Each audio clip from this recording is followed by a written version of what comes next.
Start streaming.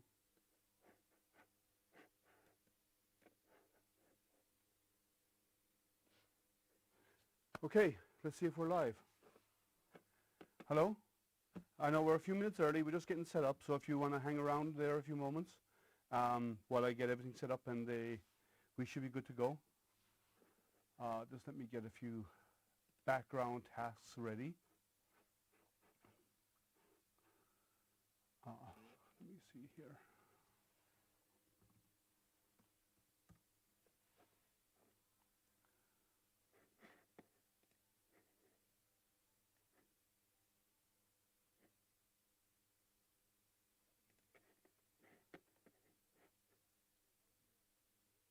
I'm just getting a few things set up, so please bear with me.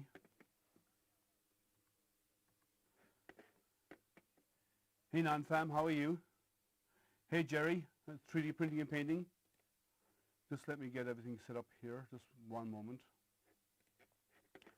And minimize that out of my way so I can have my chat. And I'm going to have my stream. How's everyone doing out there? I know we got 8 minutes before we get going, but I just wanted to get everything started up and get ready. Do you not have audio?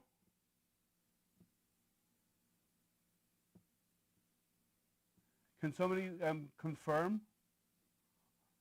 Audio is good. Okay, so it must be your problem, tripod.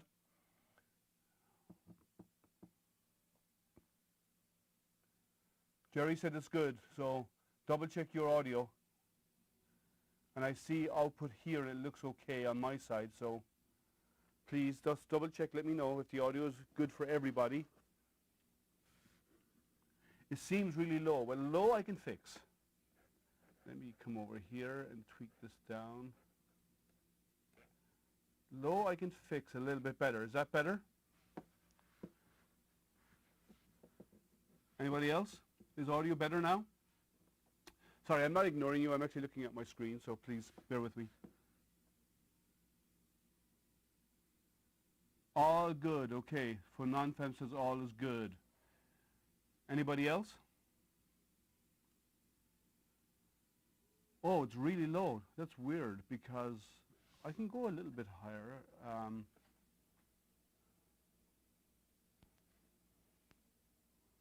I can turn it up a little bit on the receiver side. Just bear with me. I just don't want to get it too loud so it blows everything out. So hold on one moment.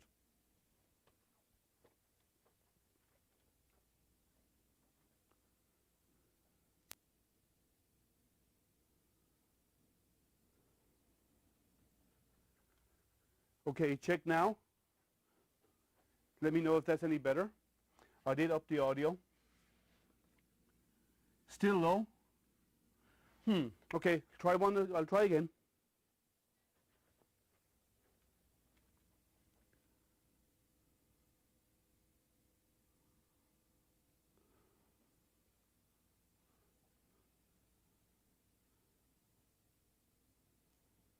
Is that better? Might be too loud now. I don't want to blow anybody's eardrums out. Is that better? I upped the audio, so hopefully you're receiving it better. If not, I can yell the whole way through this. So let me know. Hey Tim, how's life? Who else is out there? SPC, hey, how are you? Non-fam, Jerry. Does the audio sound better now, guys?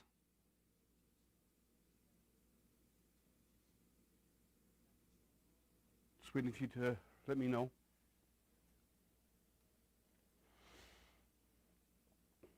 Clean my eyes.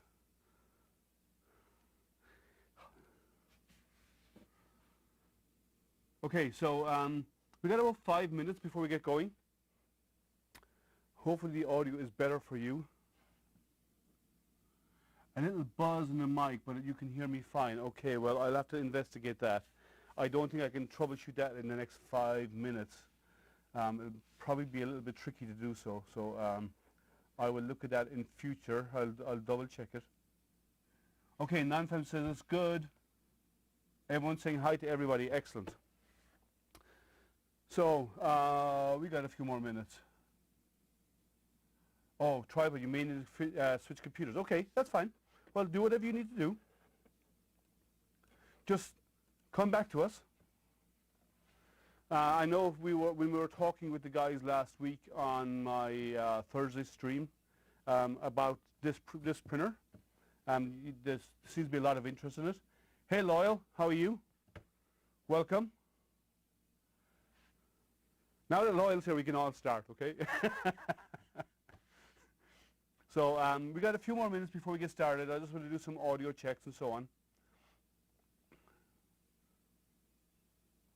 We will make sure we're up and running before we actually take this baby out of its box and put it together and see how it goes. So this is my second IDEX. As you know, anyone who's on 2 weeks ago saw me assemble the JG Maker Artist D. So that was an interesting build, and the printer is still over here assembled, and it's still being put through its paces.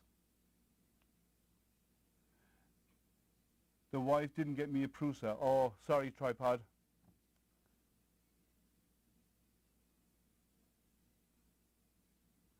See what happened else out there. Oh, it's tripod. I didn't know it was your birthday. I'm sorry. Happy birthday.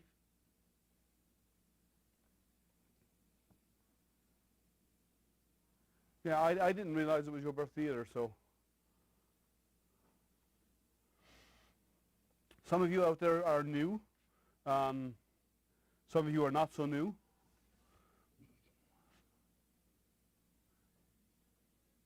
You could have had a Dell. We're going back to that again. That was only last night.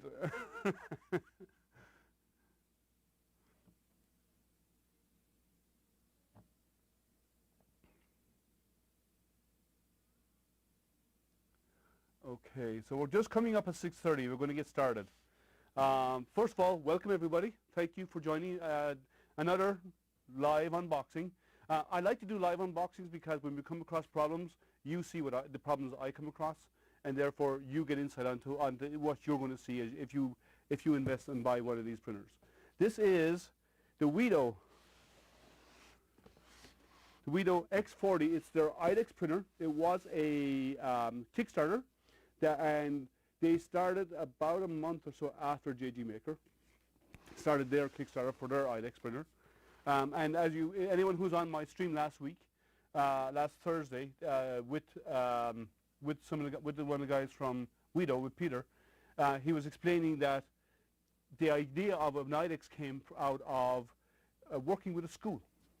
And that's an interesting idea, that they were working with a school, designing a printer for a school, and the students came up with the idea of doing IDEX, doing dual extruders.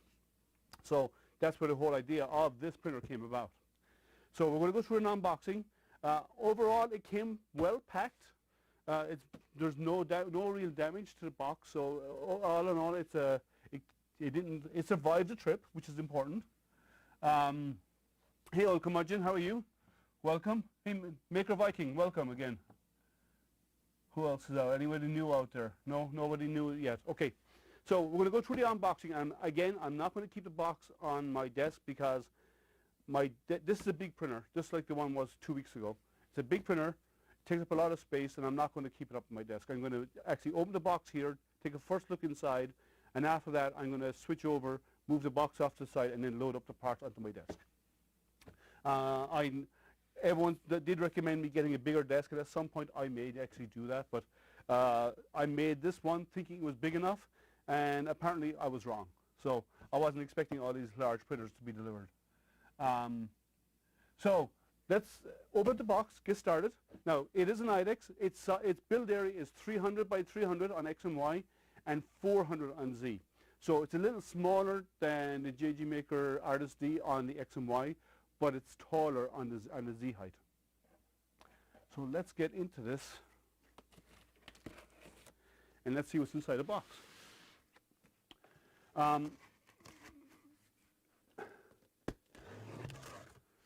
So as I said, the box survived. It survived fine. Okay, you open up. Let me switch over to my other close-up camera. And so when you open the box, this is what you get. You get your build plate. This is actually the base of the system. You get your filaments on both sides. So let me go back to the main camera and you get instructions here. So I'll go back to the main camera and I'll take it apart and we'll start unloading stuff. So we have a nice red, I assume, PLA. We also have a white PLA. No brand name. I'm assuming it's their own brand or some other OEM brand that they use. Their instructions. Let's see. It's a nice little thank you for purchasing. I can actually show that on up close. So it's a nice introduction, customer service information, package contents, an overview of the printer. And on the flip side, we have how to install the printer, which looks like 4 basic steps. And then a quick overview of debugging and doing your test prints.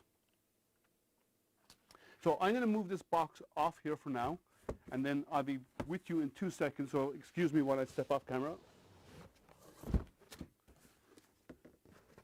I don't have enough real estate.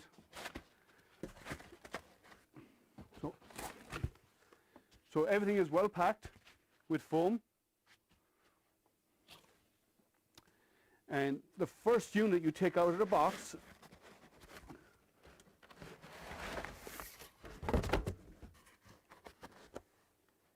is your base unit and the metal plate. Now it's not really flexible, it's metal plate. It's steel, but it's not really flexible, so it's not magnetic. There's no magnetic surface here. Let me get this out of the packing.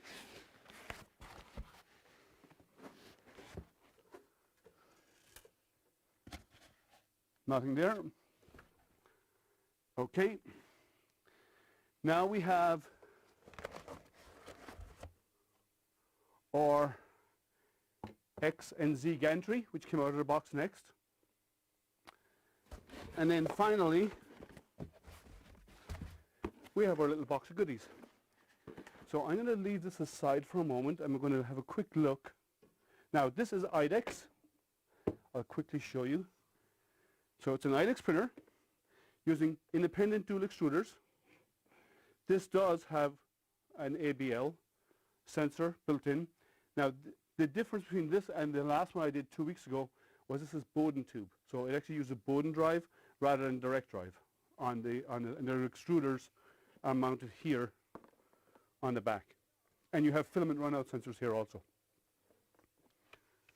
So I'm just going to put this down and we'll have a look at what's inside the box first. Okay, that should stay there, I hope. So let's see what comes in the box. Actually, I can do a close-up of this, it'll be easier. Let me bring it over my close-up camera.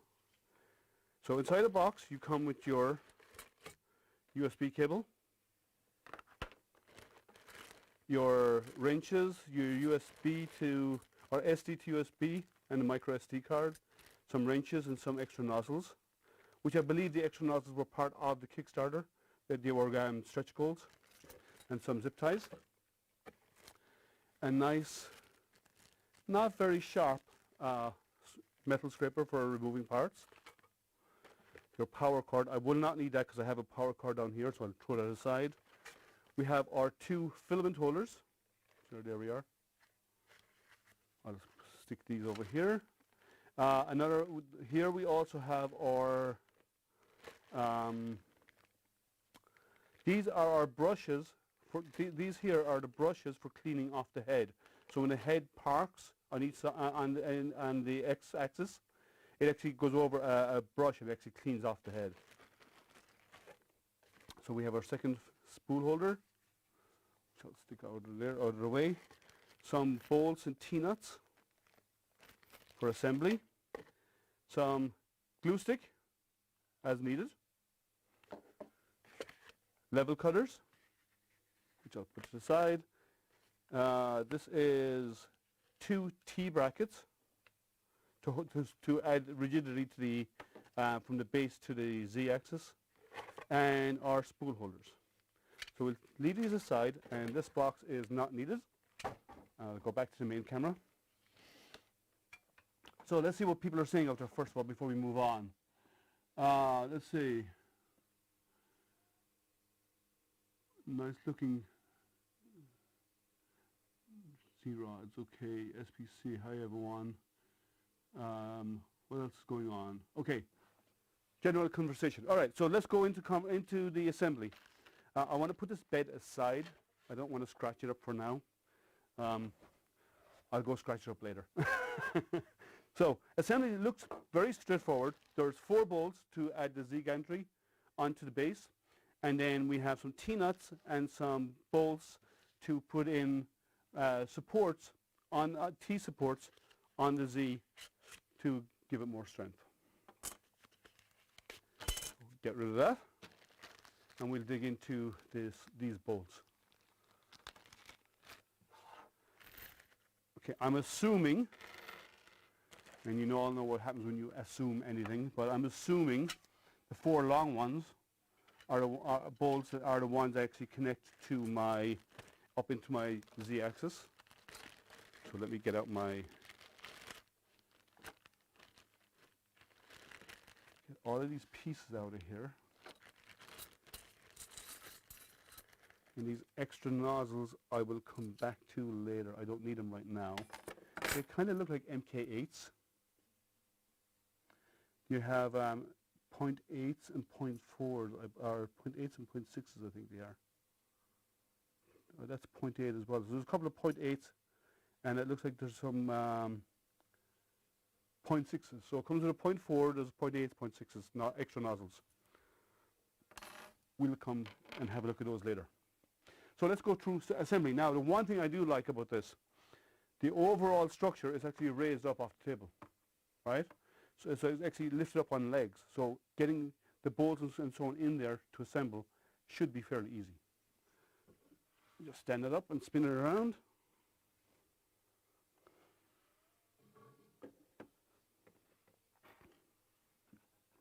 Now there are cables.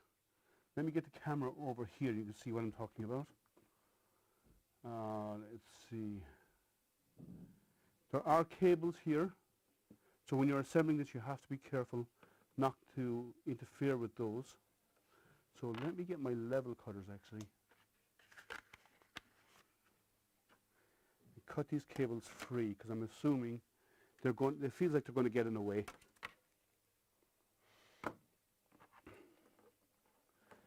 And they're still in the way, but okay, at least they're maneuverable now. And I slide that over.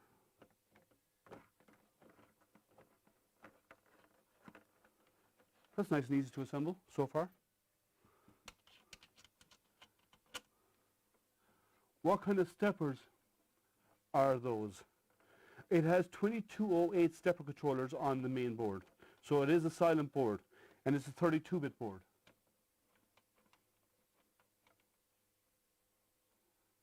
Where's the entry form to win the printer?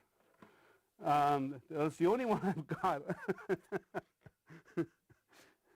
And if I had the ability to do a giveaway of one of these, like the Kickstarter, when they came out on the Kickstarter, they were, if memory serves me, it was $400.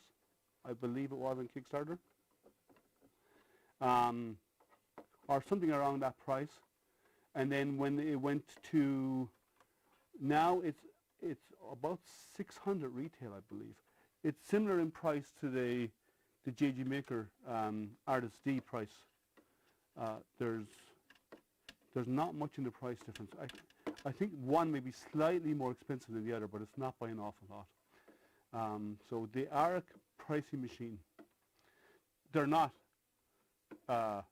super pricey like some of them out there, but they are a pretty expensive 3D printer.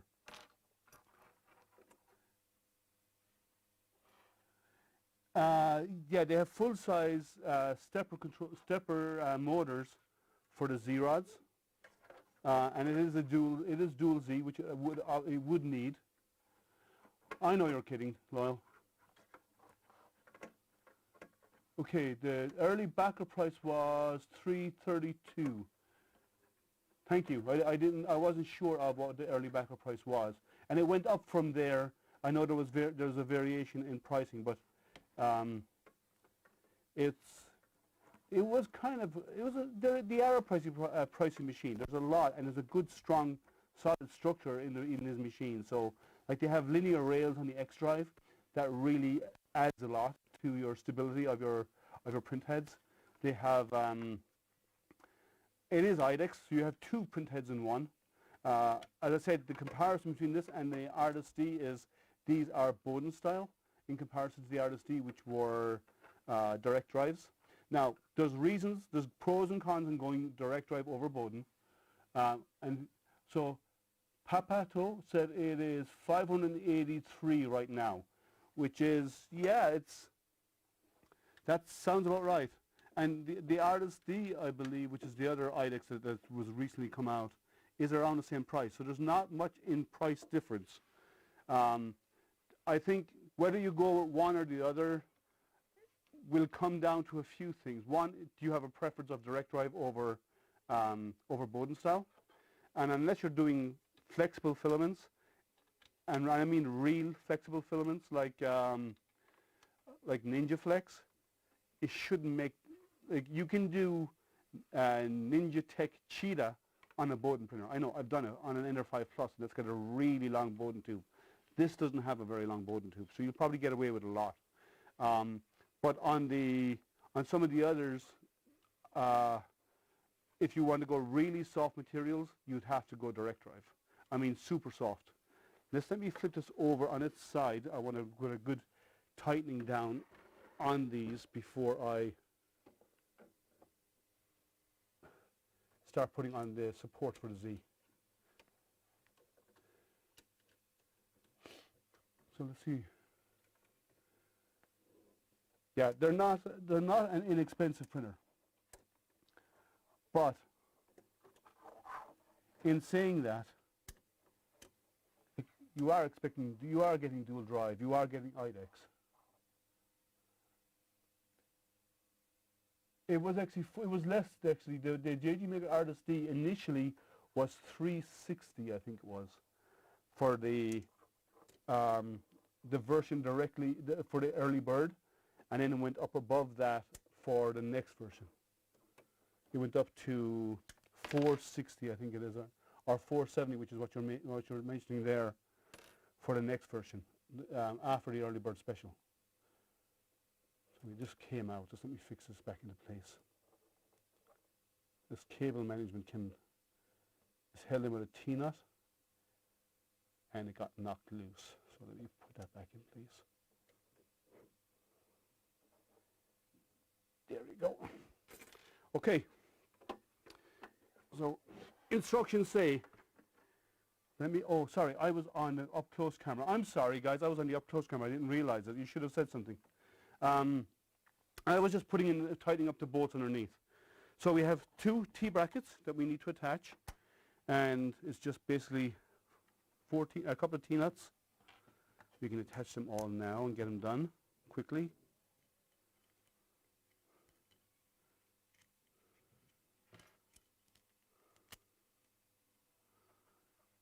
Let's see what other questions are out there. Dewitt, gotta hit the road home. All right, man, take care.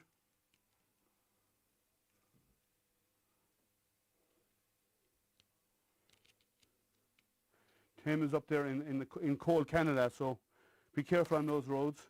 We have snow coming in tonight. I'm sure you already have plenty of snow on the ground. We have a little bit here in Michigan. I don't think, like, we know Moses has got a boatload of it up by the farm. But we've got some here, and we have more coming in tonight, for definite. Maybe not an awful lot, a couple of inches of snow tonight. Our real snowy weather doesn't really kick in until sometime in mid-February is where our snow season really starts here in Michigan. Up until now, it's kind of touch and go. But we can get snow up until March or April, or sometimes even into May. So if mows your lawn, Okay, I don't know what you're referring to there, Llama. So just put in these supports.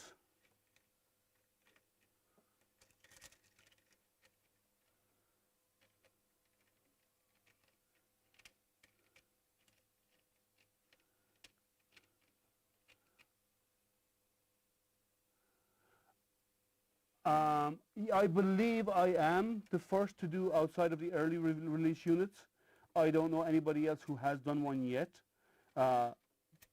Saying that, I could be wrong, but I haven't seen anyone else doing one of the production machines. I've only seen the pre-prod machines, the early pre-prod machines done by some of the reviewers earlier on, before they actually went live with the Kickstarter. So I think I may be. So we need a 3D printing alpaca. Okay.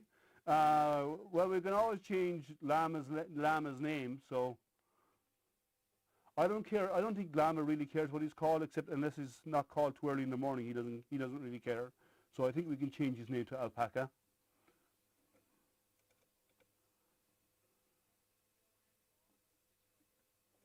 Oh, it's coming down in Chicago. So is it snow or is it rain? Because I know there's a mixture of rain and snow coming, and basically what Chicago gets, we get, because it comes across the lakes and hits us. So it's pretty much the same weather fronts we tend to get. You're the first one I checked. Okay, that's good. Well, it's good being the first one, you know. And it's good to, with people just starting to get their machines now, it's good to do the assembly so people can follow along. And as I said a while ago, if you run into issues, anything I see, other people will see, and we'll see how we work around it. So it's good for people to get that insight before their machine turns up at their front door and they're struggling to put it together. Because I know a lot of people do who are new to 3D printing buy printers from Kickstarter. And when you do that, you run into problems because Kickstarter machines are Kickstarter machines, right? There's no 100% guarantee. They try, but you may run into issues. And if you do run into them, it's good that there's a community out there willing to work with you to help you. And the earlier that we can get these videos out there, I think helps those end users. So you got lots of snow tripod, big flakes. Well, those big flakes are coming. Well, you also have some lake effect, and because you're in Chicago, you probably get more lake effect than I would. I'm on the east side of Michigan, so the west side would probably get hit with it more.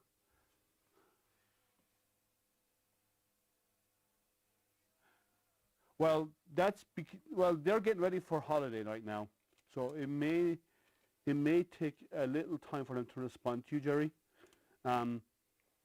Like they were trying to get shipments out. They were, and they have vacations starting. Well, today is their last day. So, because their vacation starts Monday. Some of them might be in the office tomorrow. The only people that will be left around now will be support people.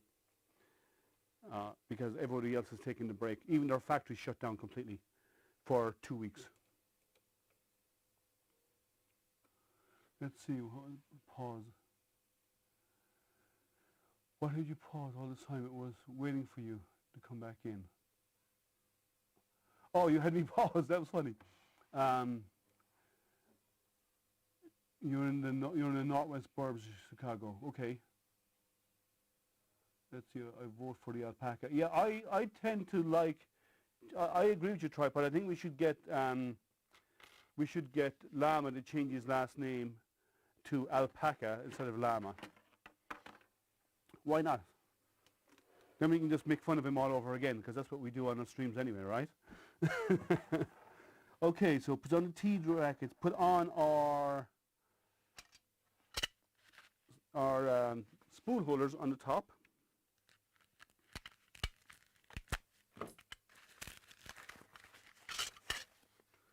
Throw that aside, don't need that.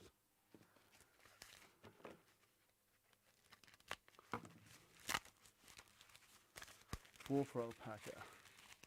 Yeah, I think we should actually have a petition to get Llama to change his name.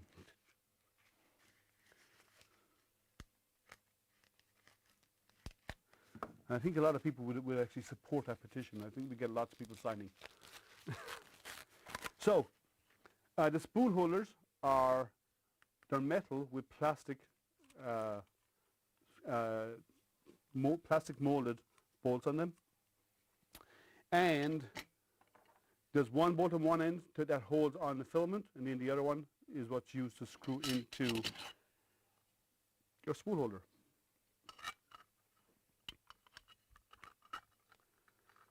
Quickly get those assembled. So what is everyone else doing out there right now?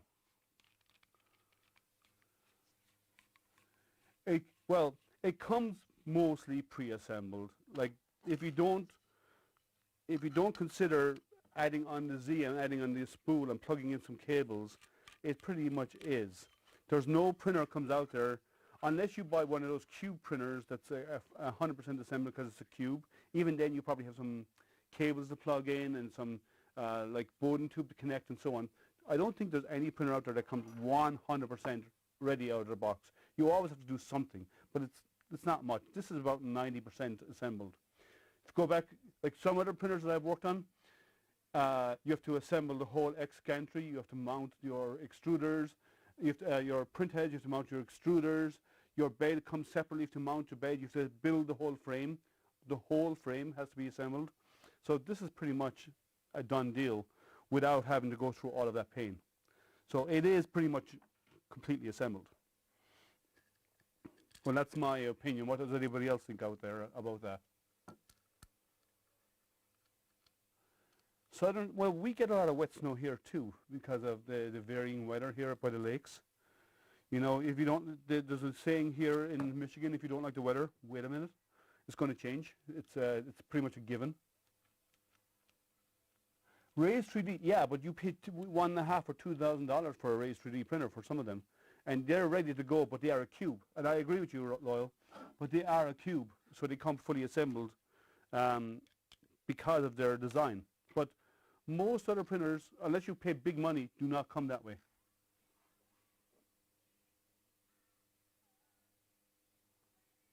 Oh, I'm sorry, yeah.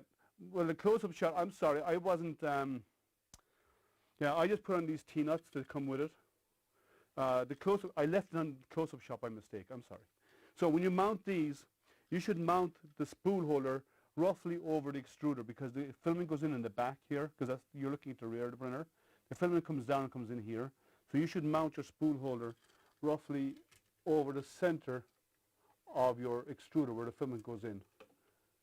That's roughly there.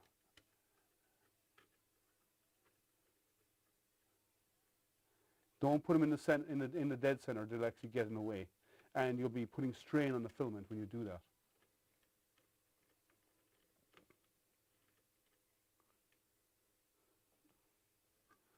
And these don't need to be super tight. They just need to be tight enough so they don't move. Let's do the second one. Let's see. Oh, my bad. I thought it was more complicated. Yeah, it's not a difficult build. It really isn't. As I said, I've done others where I've actually put together the whole X and the base frame, and like my Ender 5 Plus, when I put that together, it came as a whole box of components that you had to assemble from scratch. Nothing was put together really. Sorry, the X and the Y top gantry was. All the rest of it wasn't because of its physical size was so large.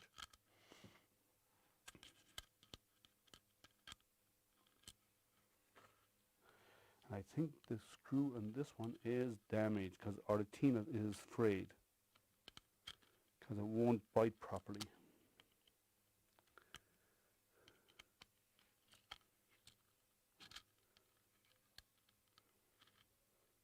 Yeah. I can attach it with one for now. It'll work. I'll get a replacement T-nut in a few, I'm sure I have some lying around there. But I can attach it with one. It's not going to be holding that much weight.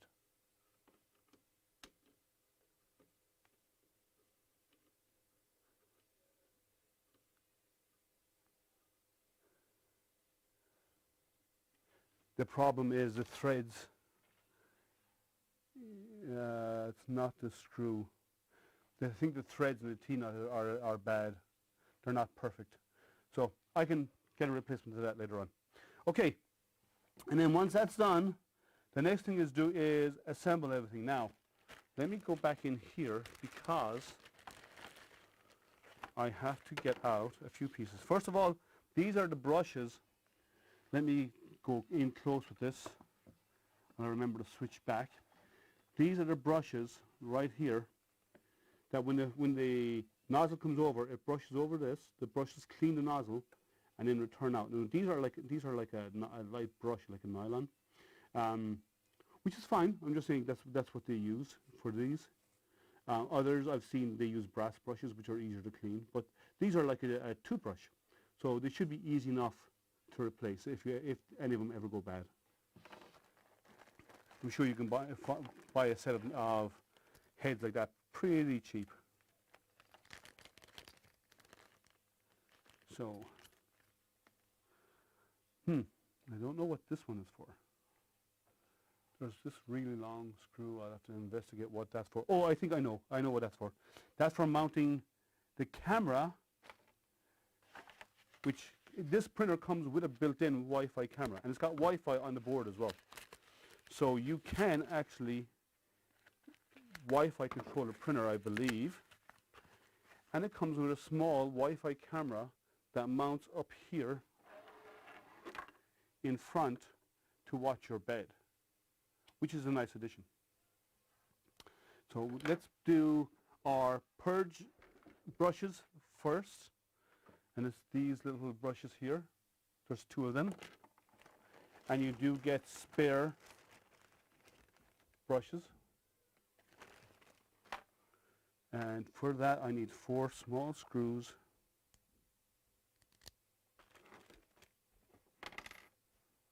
I'm assuming it's that one. It is. And it screws right in. Let me get the camera set up.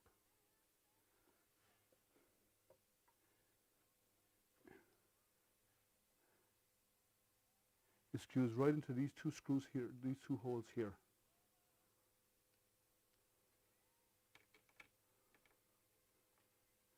So they don't come with a purge bucket per se. There are STLs out there that are downloadable from their website, where you can print a purge bucket and mount and stick it beside it, so it actually it does a purge, it actually empties out the bucket. It gets brushed off here and falls into a bucket at the side. The last one I looked at, last printer I worked on, had an actual bucket there, and some people have already redesigned them to remove the bucket and leave it open so the stuff falls out. If you're doing long prints, multiple color prints, you could end up filling the bucket and then running into filling it and not having space in it, and that'll end up sticking to the nozzle. So some people have already made tweaks to it. Let's see. Country, clip, glasses, brim. Listening on your phone, watching on your computer. Okay.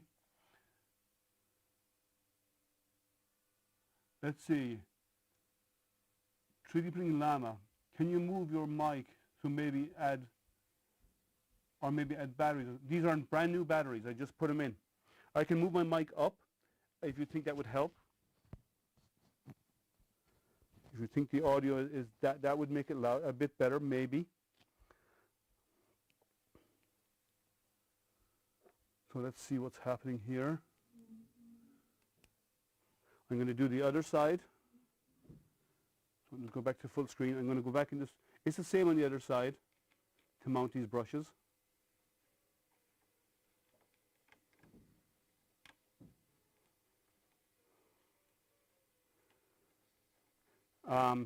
This printer comes with a touchscreen, for those of you who like touchscreens.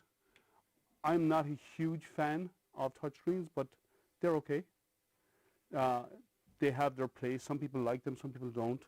I'm not the greatest fan of touchscreens, but If they have it, it has it. I'm fine with that. But others are big fans of touchscreens. It's quite a bit lower than, yeah, I use a different microphone. This is a lapel mic that I'm using here. And the last time I did a stream on it, it was fine. So I'd have to look into seeing why it's so low. If I max out the output of the audio, I'll end up getting a large buzz sound. And you don't want that either, because that's actually worse than having to up your audio. Okay, so it says, attach spool holders, set up the camera, which I'm going to do next. The camera requires a T-nut.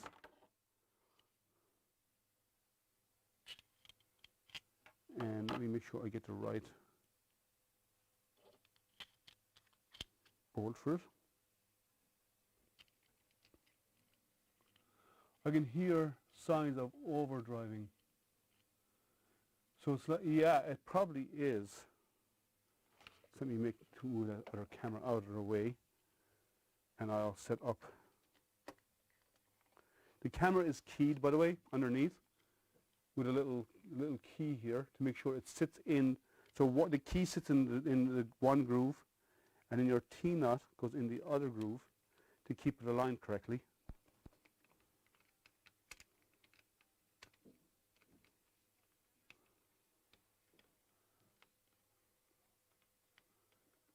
Hey HVAC, how are you?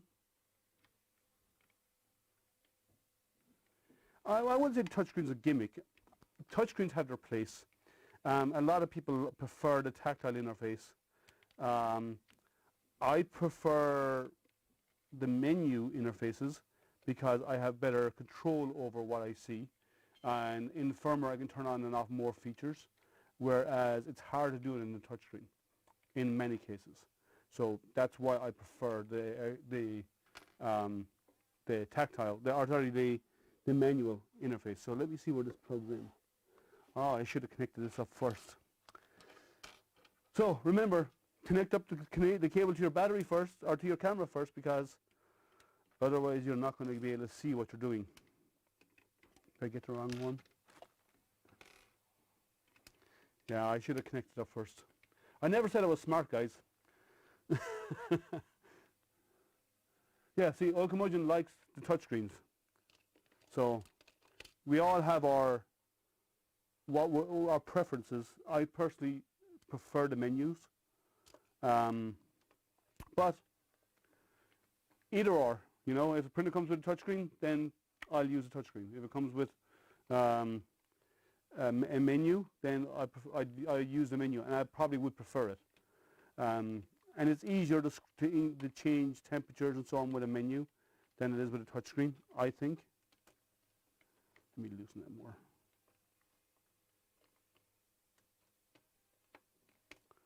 There we go.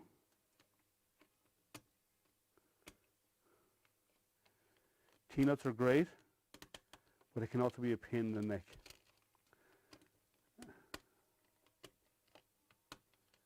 Come on, turn.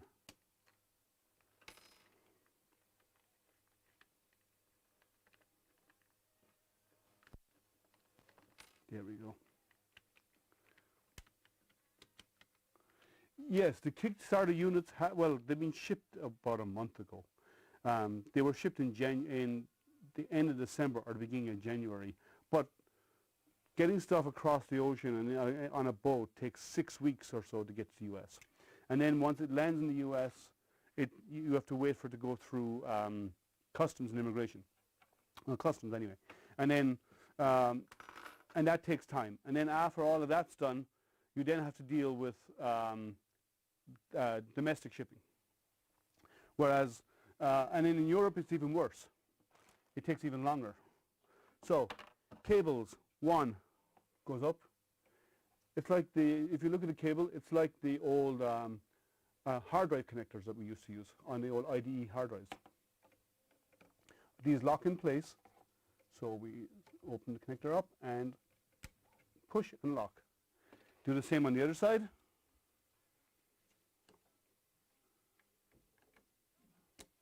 Okay. Now we have some cables to take care of on the back. here. These are for our Z screws. There's one here, our Z axis. There's one on each side. So we come up and we plug that in. These are keyed, just for your stepper drivers. Let me move that out of my way to get a better view on the other side, and it's done. That's pretty much assembly. I don't need those tie wraps yet. I will look at I'll look for them later if I think I need them. I may need to tie down the cable for the camera, but other than, and maybe do a bit of tidying up with these. But these need to be able to move. They need to be free to move up and down with the Z-axis. I don't see a way of adjusting the height of the two nozzles, the two print heads. So maybe it's just done by offsets. So we have to see how that works out. So all in all, it was an easy assembly. So let's get the bed on. Let me turn this around. Make it easier for everyone to see. Oh, before I do anything else, remember, check your voltage. And the voltage on this is actually under the bed at the back in here. So you have to move everything out of your way. And check to make sure you're on the right voltage for your country. That was at 230, now at 110. So, the power is at the side here with a switch, and it's fused. Your power connection is fused. Let's see what else is on this side. You have your micro SD connector, your USB, which is USB-B, and like you'd have in a printer. And putting on the bed, it's attached to the bed. I like the clips that they have done for the bed. Let me clear some space here, guys. It's a bit full. Dump, dump. Those I keep, but I'll leave it on the side here. I'll need these in a moment. I don't need glue stick. I should not. I need these for I like, you can remember most printers give these really thin, paper thin wrenches. These are actually proper size wrenches. That's nice. You're not dealing with these small metal, thin metal plates that actually wear down after using them for twice.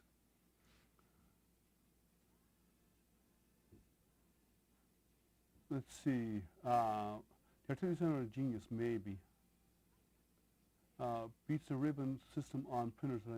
Okay, yeah, there are a lot of printers out there that have really bad cabling systems. I agree, there is a lot out there.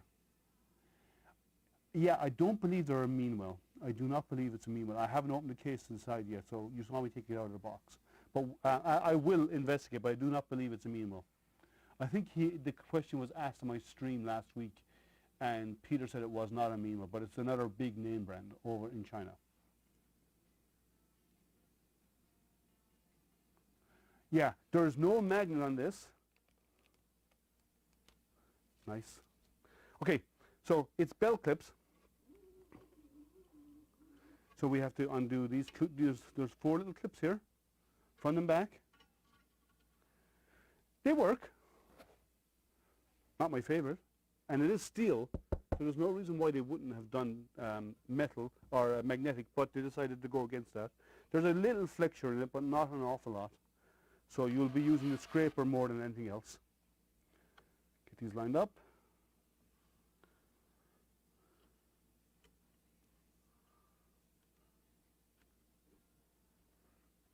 They're a little bit loose. I want to tighten those because look, the bed slides. These clips need to be tightened, so let me put a bit of tension on those. 1 second. I don't like the way they're not holding the bed. Just let me get pliers. Get an old set of pliers and squeeze these down a little. Because they seem to be a bit loose. They're not holding the bed very tight. And I'd rather them hold onto the bed too tight and have to struggle a little bit than having him loose and prints failing all over the place when it doesn't hold the bed in place.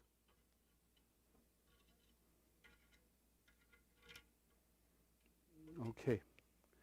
Give them a little bit of a squeeze, and we'll put the bed on again. They might be a bit too tight this time, but that's okay. I can work with that. That's much better. So watch for that when you assemble your printer. If you find those clips are a bit loose, give them a bit of a squeeze. These clips a little bit of a squeeze to tighten them up, so you get a bit more tension. Now the bed doesn't budge at all. Okay, so it's assembled. Voltage is set. Double checking correctly.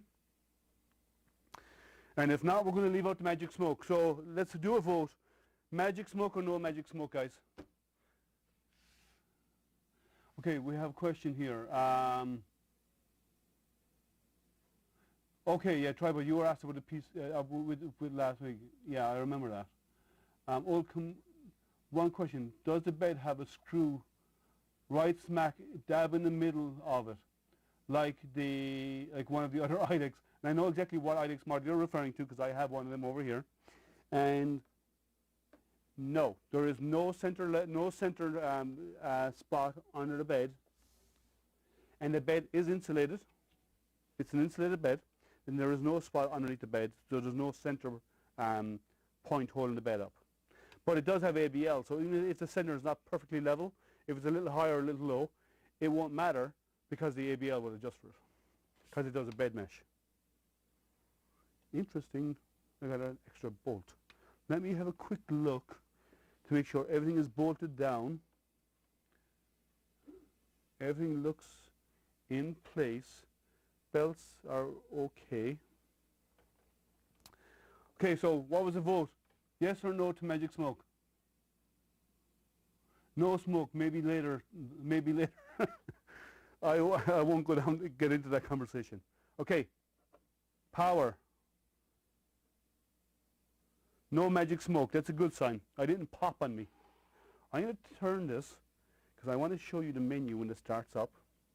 Let me go to 2-in-1 with a close-up. You see me, but you also see the screen. Now, there's two power supplies. One here, power on here, but it also has a power here. So it can actually power off the main board. It has auto power off, so the main board can be powered off even though the power supply is still on. You can shut down the main board to save power. It doesn't turn the main power supply off though. So, power on. Let me tell you, I'm really close.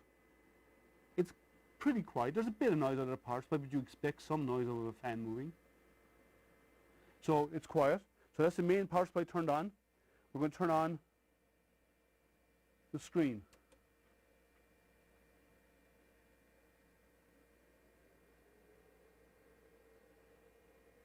Nice touch screen. I will come back to our filament in a moment.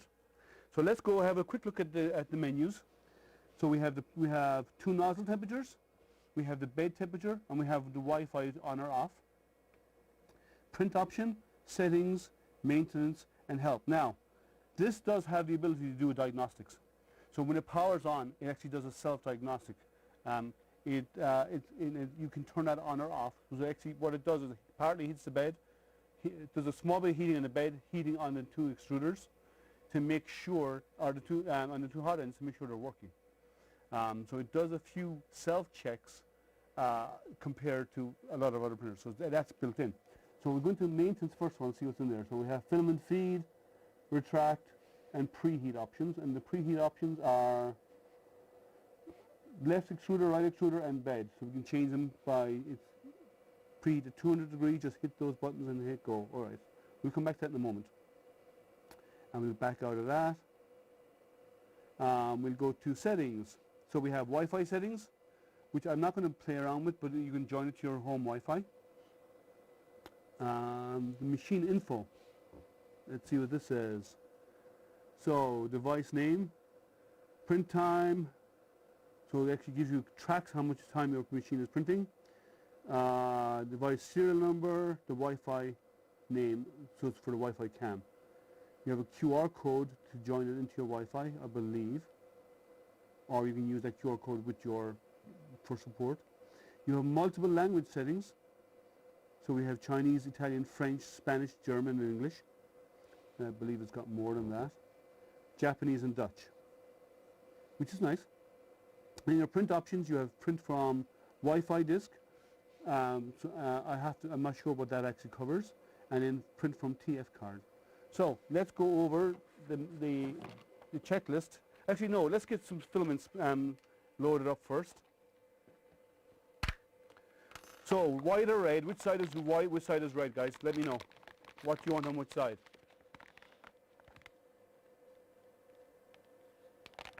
Well, it's cold here in Michigan, so which side, where do you want the white, on the left or the right? Left side is extruder 1, right side is extruder 2. Let me know where you want it. Yellow left, red right. I don't have yellow, I have white. If you're seeing that as yellow, you need to get your eyes checked. See, white. Red on the first extruder. Red on the first extruder, okay. Red on the left-hand side, extruder 1. White on extruder 2. Any other variations on that? Looks yellow from here. Well, okay. So red is on the primary extruder. Let's get that set up. Red on extruder 1.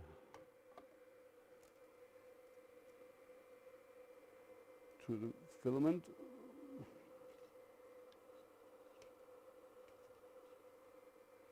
Let's feed that most of the way down.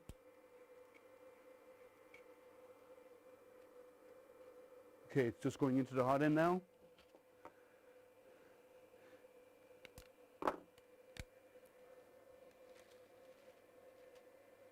Put the left, but they should the right.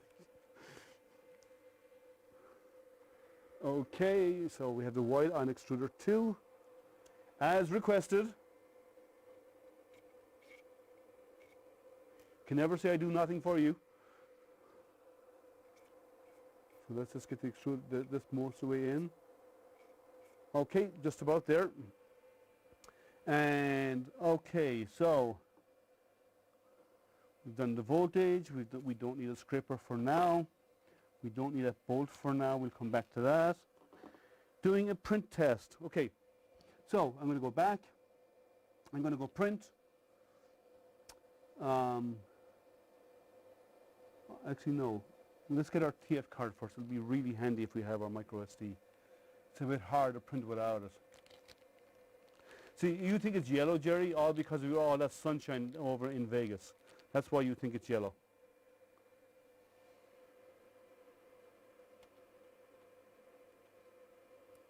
Get our SD card in. Let's go to settings again. And then next we have auto power off, which is turned on. Now I'm going to turn that off for now, but you can turn it on or off. Run out sensors can be turned on or off. I'm going to leave them off for now. It's only for a quick check. And post is turned off by default. Now if you go into post, post is when the machine boots up, it goes to a post check. Let me turn it on and let me show you that, okay? We'll leave it at that there. Okay, so we'll go back out. I'm going to turn it off. And I'm going to show you what the post check does. So when you power it up first time,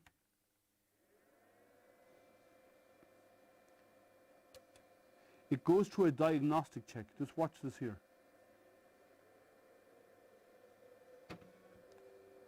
So this is a post check.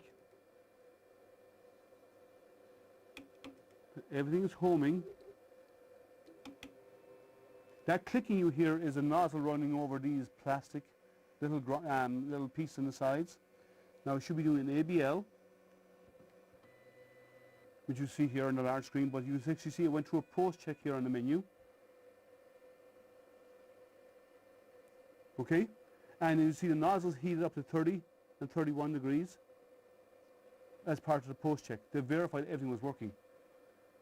I'm going to level the bed, yes I am. But I wanted to get it up and running first of all. So let's see, settings, next, I believe the bed leveling, let me see where it is, level bed, begin.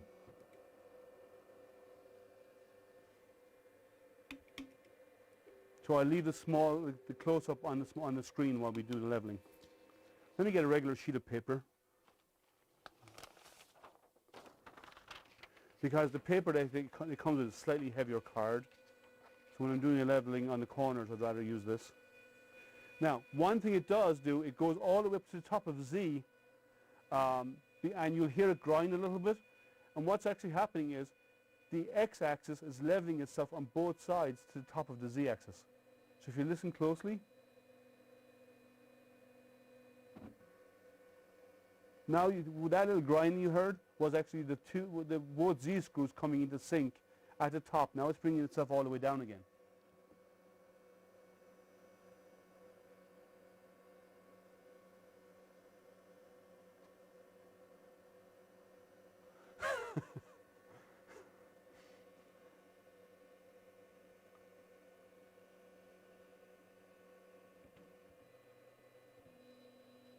So now we go over here, do our leveling. Okay, it's not touching, so. And there's lots of room under here to get your hands in to, oh, that's too tight.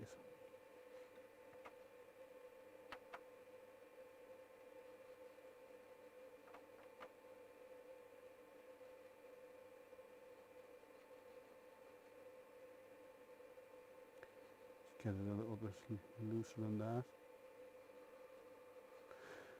About there is about right, I guess. On the next spot. So because it's raised up, you have lots of room to get your hands in underneath to touch these leveling bolts.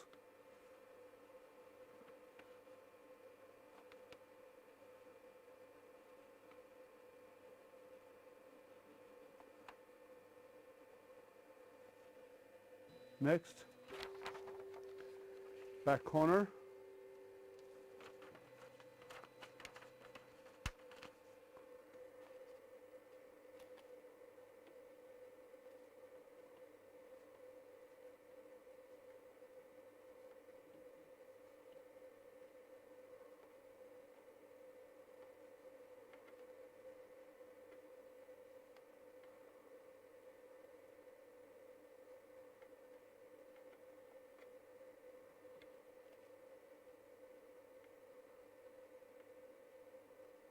Just there, and then next, last corner.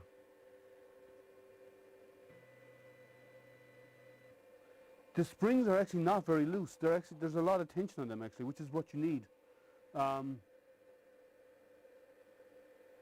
There's not an awful lot of. There's a fair bit of tension on them. They're not spinning. So it's okay. It's where it should be, I believe. We'll do next.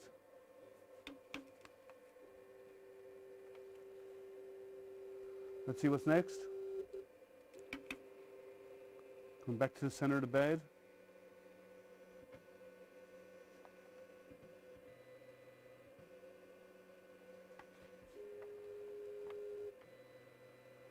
Now it's going to do an ABL to build a bed mesh. And it uses 6 points, a 3x3 grid to do that. Oh, so well, let's see what else is out there. I'm in northern France, in the middle, and it's in the middle of the night in a region with the same weather as the UK, but it still looks yellow.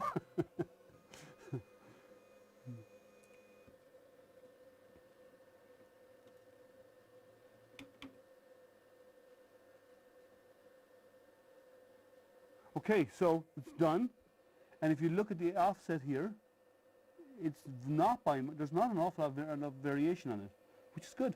So the test data for the reference only, so done. Okay, so let's go back. We go do print. We print from the card. So are we going to do our first print being a single color or first print being a dual color? What do you want to do? Anybody? Single color for the first print or dual?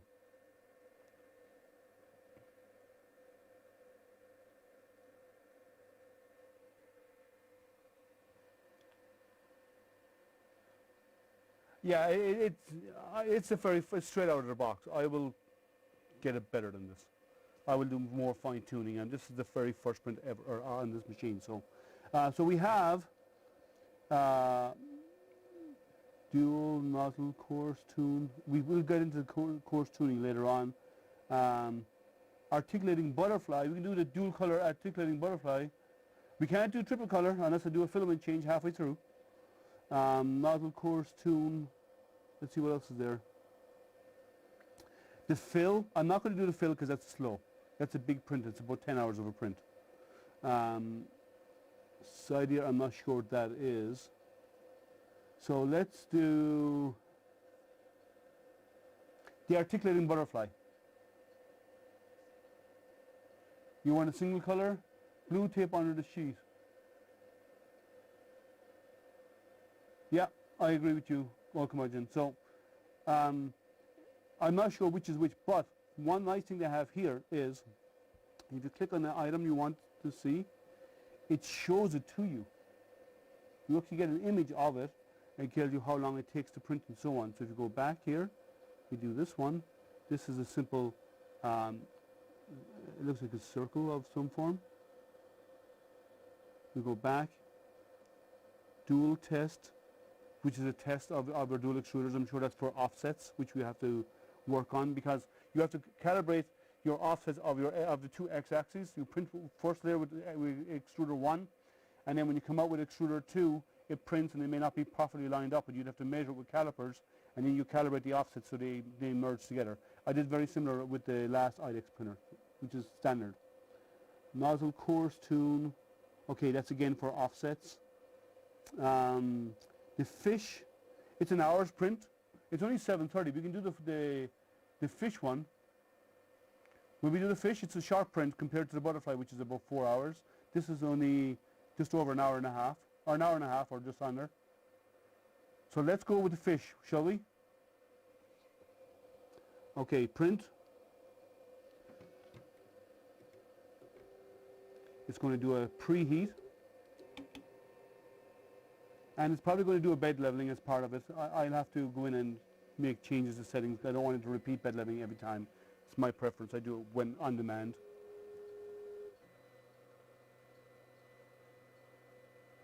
No, well, it's supposed to be calibrated out of the box. So let's try it with a dual and see if it works. And if it works, then great. If it doesn't, then we know we have calibration to do. A flexi fishy, yes it is. So we're doing ABL again. Is that bed warming?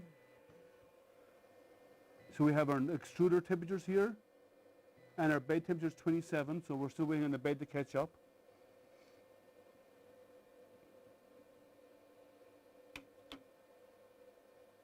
We're waiting on the bed to get warm and the nozzles to warm up. So we have nozzle 2 is at 210 over here. Oh, it's actually going to, that's very hot for a nozzle. Let me feed in more material. I want to get some material oozing so it's ready to go.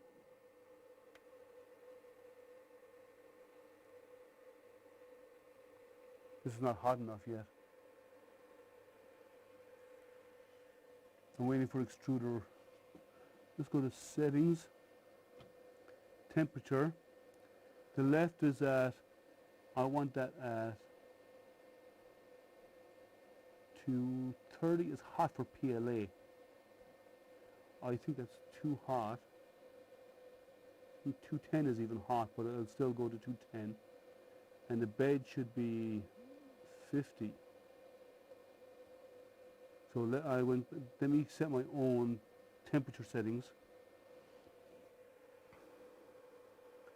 some material extruded. And we should be able to hot enough on this side now to get material extruded, are we? Apparently not. There we go.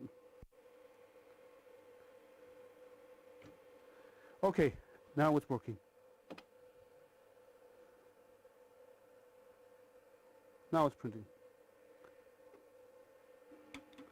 Okay, first print. It didn't wipe the nozzle, so I'll probably have to adjust this height. Those, yeah, I agree, they are PETG temps. And let me move, there is a Wi-Fi camera there, but I'm not using that right now, so I'm going to move this camera up here. And as always, when they do these first prints, they all require rafts, which I don't use unless the part is really small and are very tall and need support. So I generally do not use rafts. But it's printing. Let me go full large screen on the print. So anyone have any questions out there? Well, raft always do, generally they do most pre-sliced stuff that comes pre-sliced on an SD card. I generally find they're all using rafts. I don't use a raft unless I said if I'm doing something that's narrow and really tall, I'll put a raft in there to give it extra support. If I don't think a brim, if I don't think a brim is enough. But the first layer went down pretty well. It did not wipe on the way out, so I need to look into that, why it did not wipe properly. I'm just going to clean off this. So I may have to do a little bit of adjustment over here to raise the brush a fraction more, because it didn't do a proper wipe when the head moved out. It didn't clean the head like it should have. How much watts on the PSU? I think it's a 500 watt power supply. I'll have to check. I think it might be a 500 watt. I'm assuming it's similar to the Artist D, which is also a 500 watt power supply.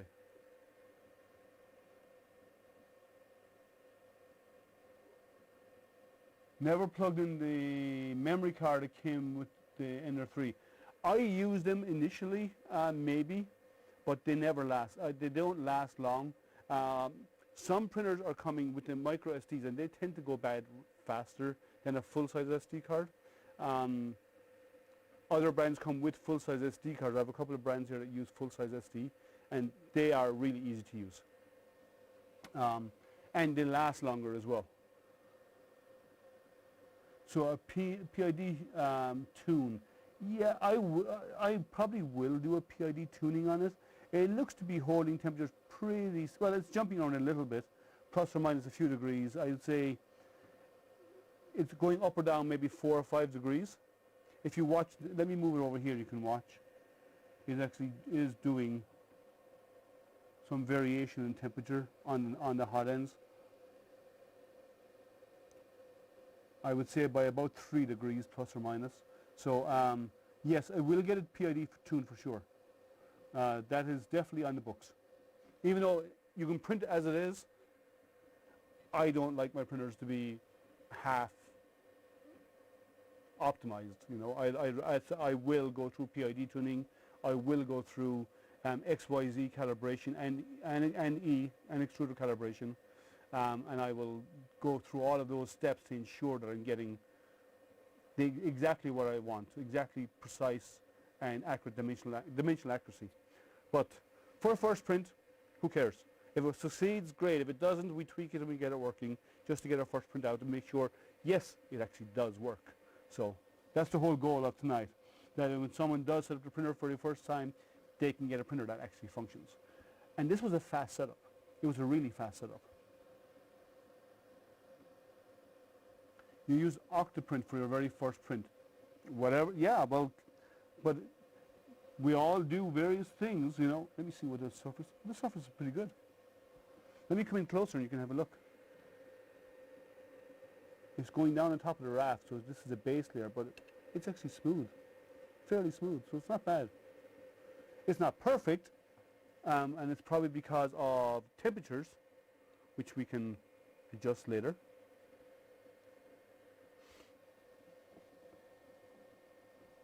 Let's see, one thing to remember, these PSUs are very crappy.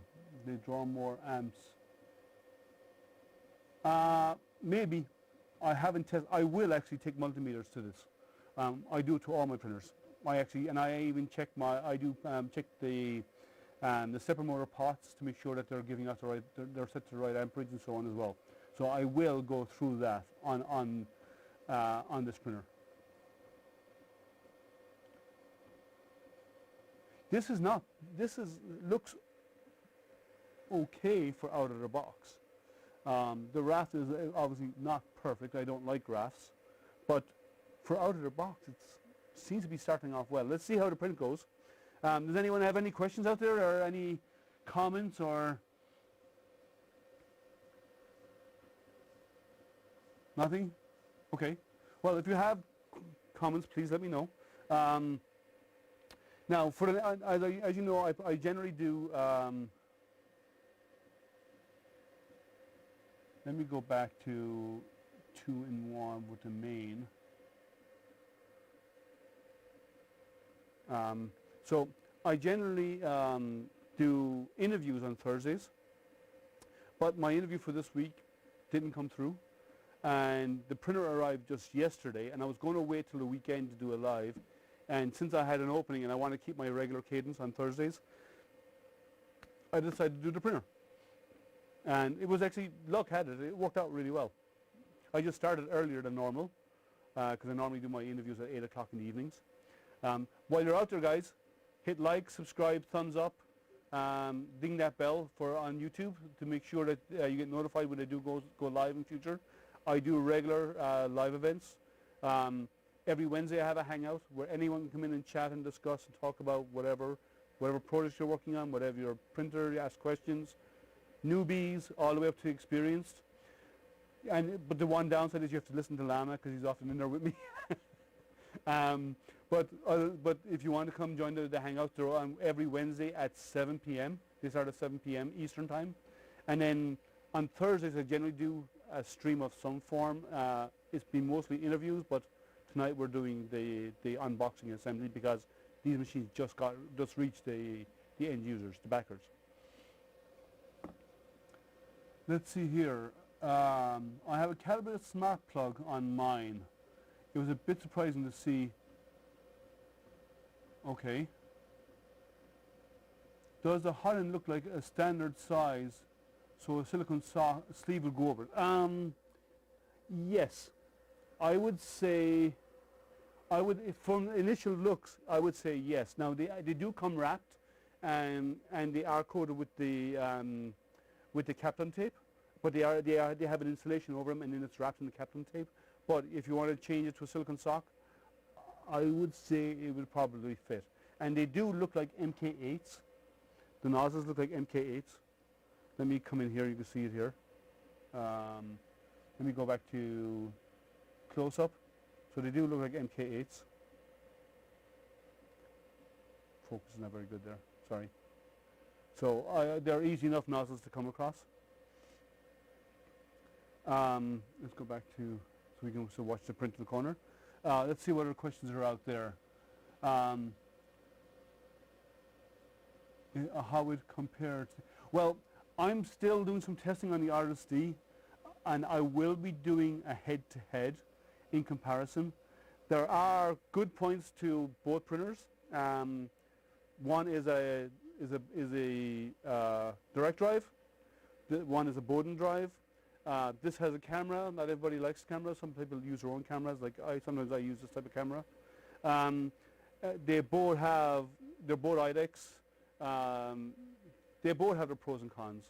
And one does have an ABL unit. The other does not have an ABL unit. So there's good and bad.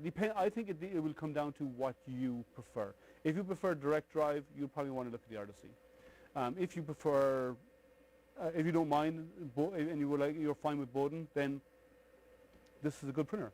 You know, let's see how the first prints come out, and let's make our judge on that.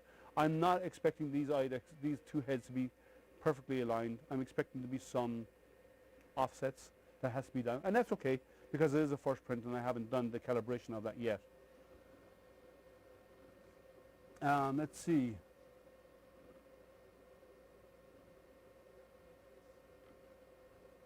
Oh yes, tomorrow night, talking about giveaways, yeah, thanks for reminding me, Jerry. Tomorrow night, 3D printing and painting, Jerry and 3D printing and painting, he's there in chat.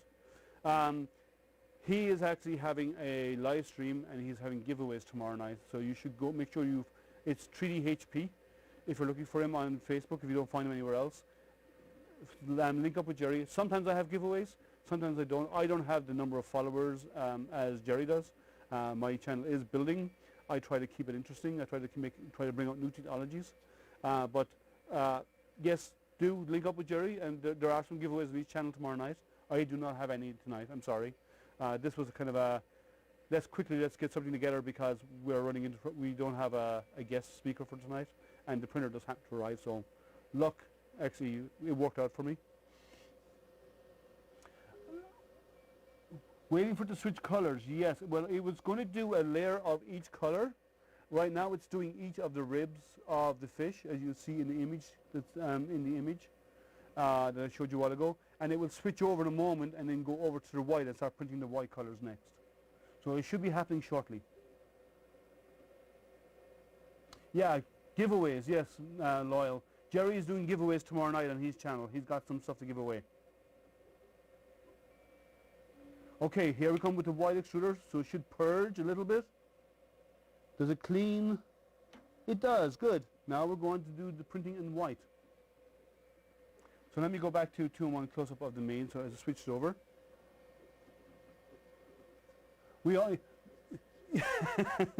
That's because you're the one that's always doing the giveaways, Loyal.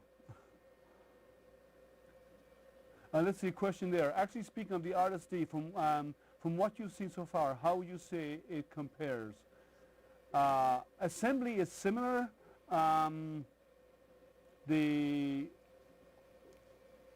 In comparison, I'd say they're very close. There isn't a huge. As I said, it'll come down to a lot of it will come down to your preference. Some people are saying they're having extruder issues, problems with extruding. I personally haven't seen that, but some people are saying they're seeing that. But I haven't seen that in my prints. And even because people are saying this, JG Maker are actually investigating it themselves even more. They did it beforehand because when they did the beta versions, there was some stuff. Now, this is a much quieter machine, all because there was a mistake made at the factory for the first 200 units built at JG Maker. What happened with theirs was their first 200 units were shipped with the old fans that were used during the beta because they bought a bulk of them and they were using other printers, and the fans are loud. And there was a mistake made in the factory. They shouldn't have done that because that was not agreed upon. They were supposed to put in the quiet fans and they didn't do it. So there is a way you can message them and say, please send me the replacements.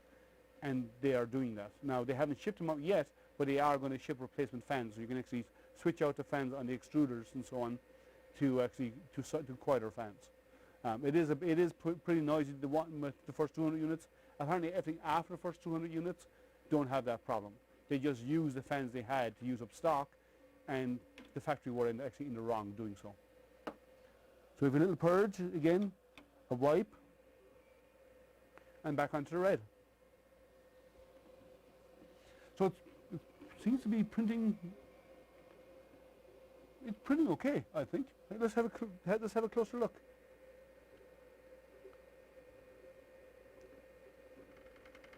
Ooh, that's probably the loose. That rattle you heard is probably my loose setup up here.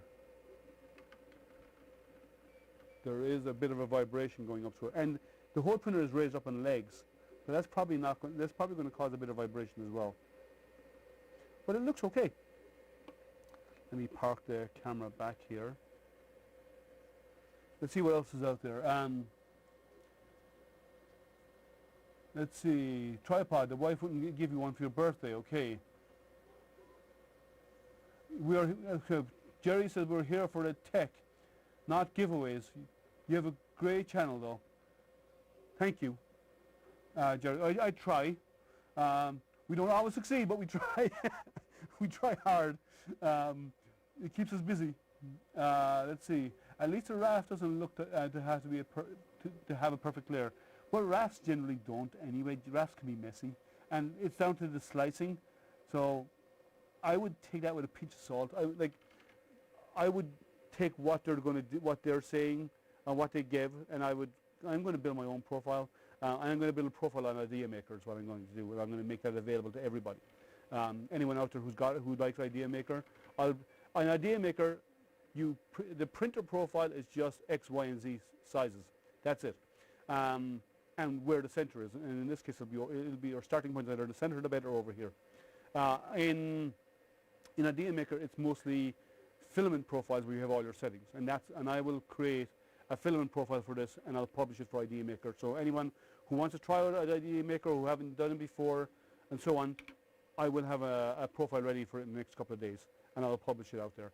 And it will actually do the pre-purge like it's doing here. It will do all of this off to the side, and this is purging to the table. There are purge buckets that you can 3D print out there that are the STL files are available, and those will purge, and when it falls off, it falls into the bucket at the side. Now, at some point, I'm probably going to make a bucket that mounts on here permanently, so it falls into the bucket rather than falling off the side. Because there's a lot of space here on the sides. I would probably set it up that the purge bucket starts around here and comes down, and then has a bigger bucket mounted here. So whatever's purged falls off out to the side. That's probably what I'm going to do. I'll probably design a bucket for it. Let's see. I have to agree with the best giveaway. The best giveaway is giving useful information. Yeah, well, I try to make it useful. I don't always succeed, but I try. For production run rafts and our Race 3D machines, no rafts on our Prusa machines. Rafts are wonderful results, so they are consistent. Yeah, well, it depends. I don't always use rafts. As I said, I use them only when required, and that's just my preference. Tripods Garage, yeah, forget that they are marked. They're marketed to newbies, so all the help they can get. I agree. Old curmudgeon, I can say I never use them, but if it works for you, agreed.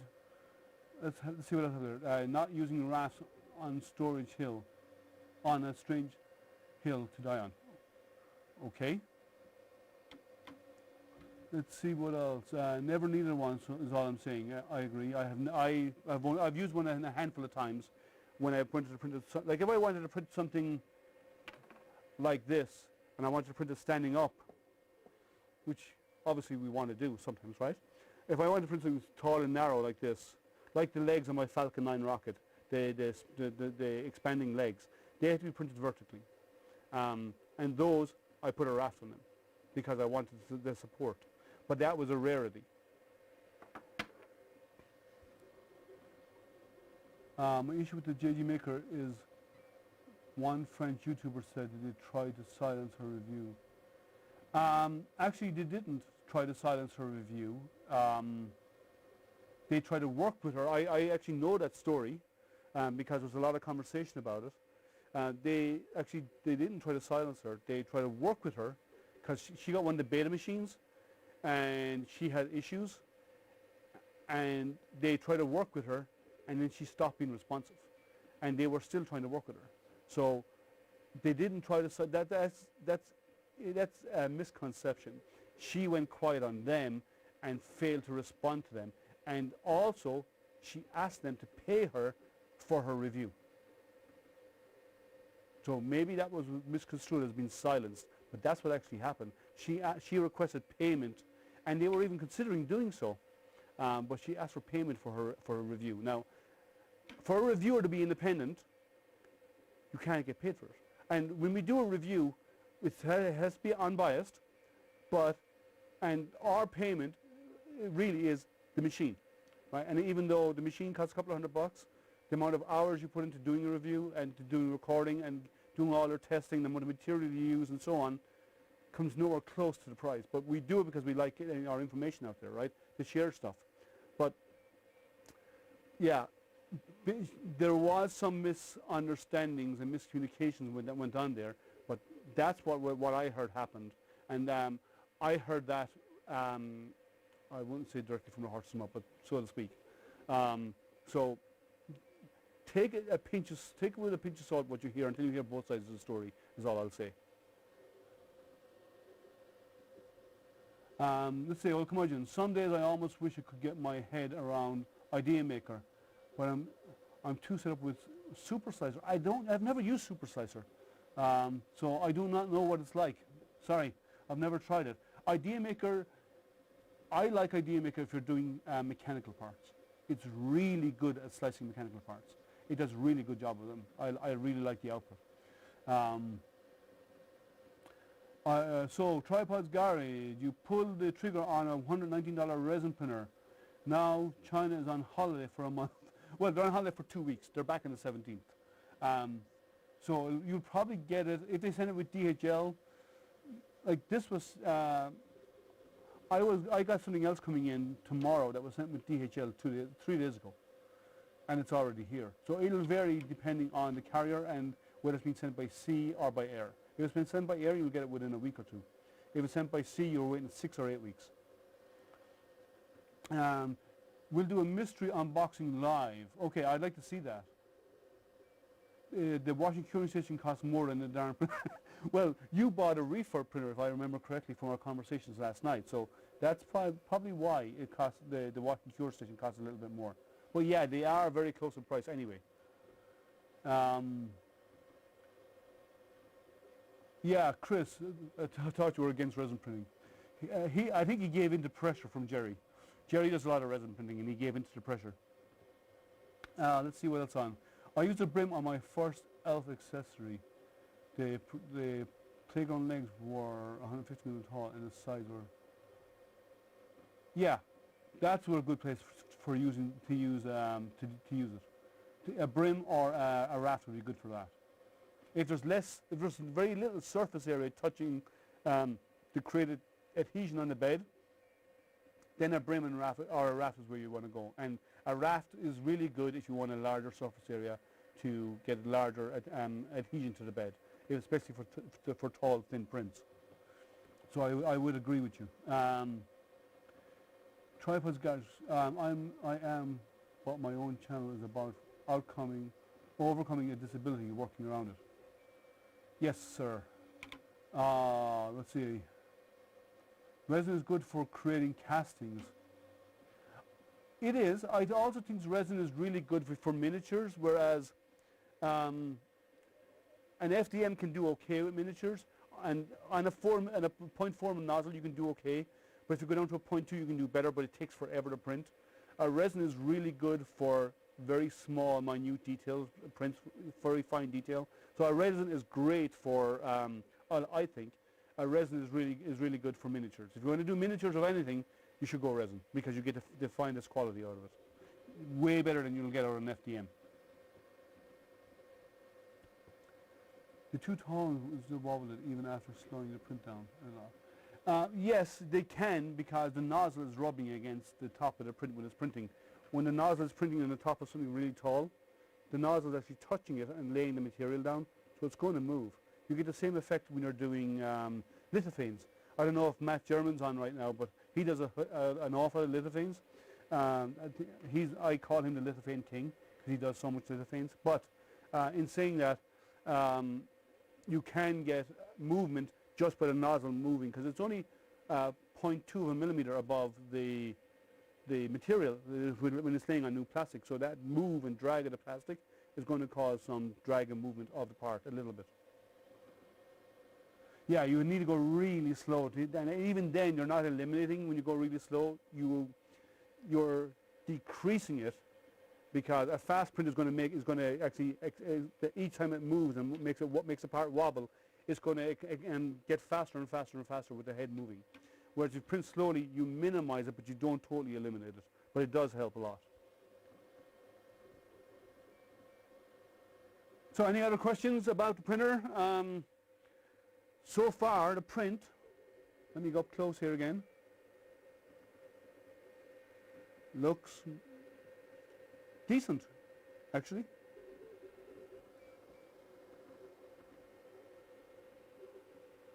It looks like a decent print. And you'll notice the side is looking pink because it's a layer of red, a layer of white, a layer of red, a layer of white. As it builds up the, oh sorry, I was tilting away from it. So that you can see the colors. And it's saying here that it's 27 minutes into the print. 22% complete. And we're still seeing the bed is, I set it to the bed temperature higher than that. It's only at 37. Let me see what I set it to. Did it change it? Oh, it dropped the bed temperature down again. I don't like that now.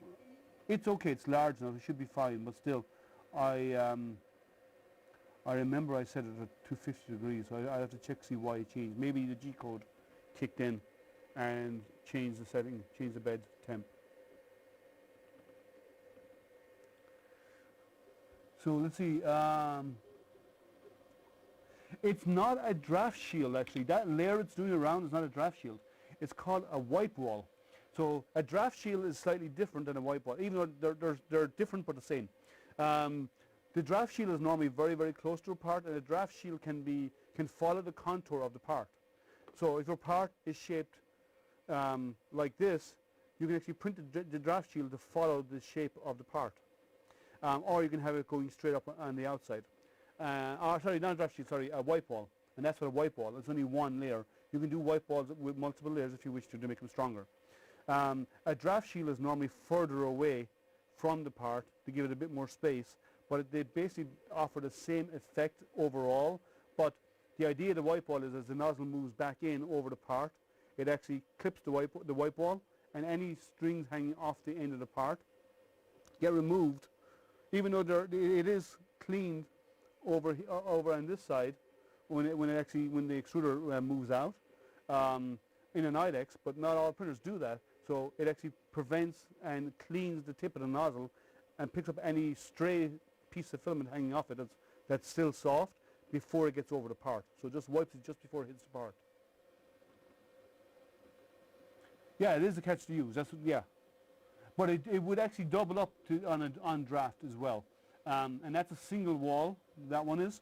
If you find that you're doing a part and the wipe wall, if you do a wipe wall and you find that it's breaking, you can do a double layer wipe wall, so it actually does 2 rounds and there's 2 layers, so it's a bit stronger, and therefore it won't become as brittle and won't break as easy as the nozzle moves around on it.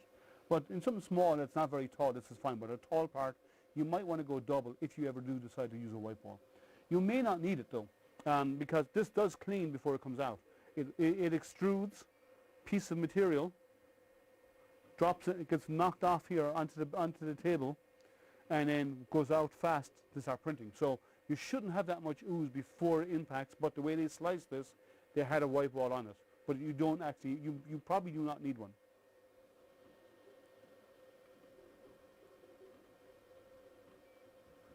So yeah, there is a difference. The wipe wall is designed to build, or the draft shield is a thicker wall. It's normally 2 or 3 layers wide, I believe, and they build it up to keep drafts coming out, and that only helps in some cases. If you really have a draft problem, get an enclosure. That's the only way around that. A draft shield is a waste of filament that you don't need to use if you're not doing. If you have that much draft in your house, just put your printer in an enclosure, and that problem goes away. No draft problems, and you actually help maintain temperatures as well.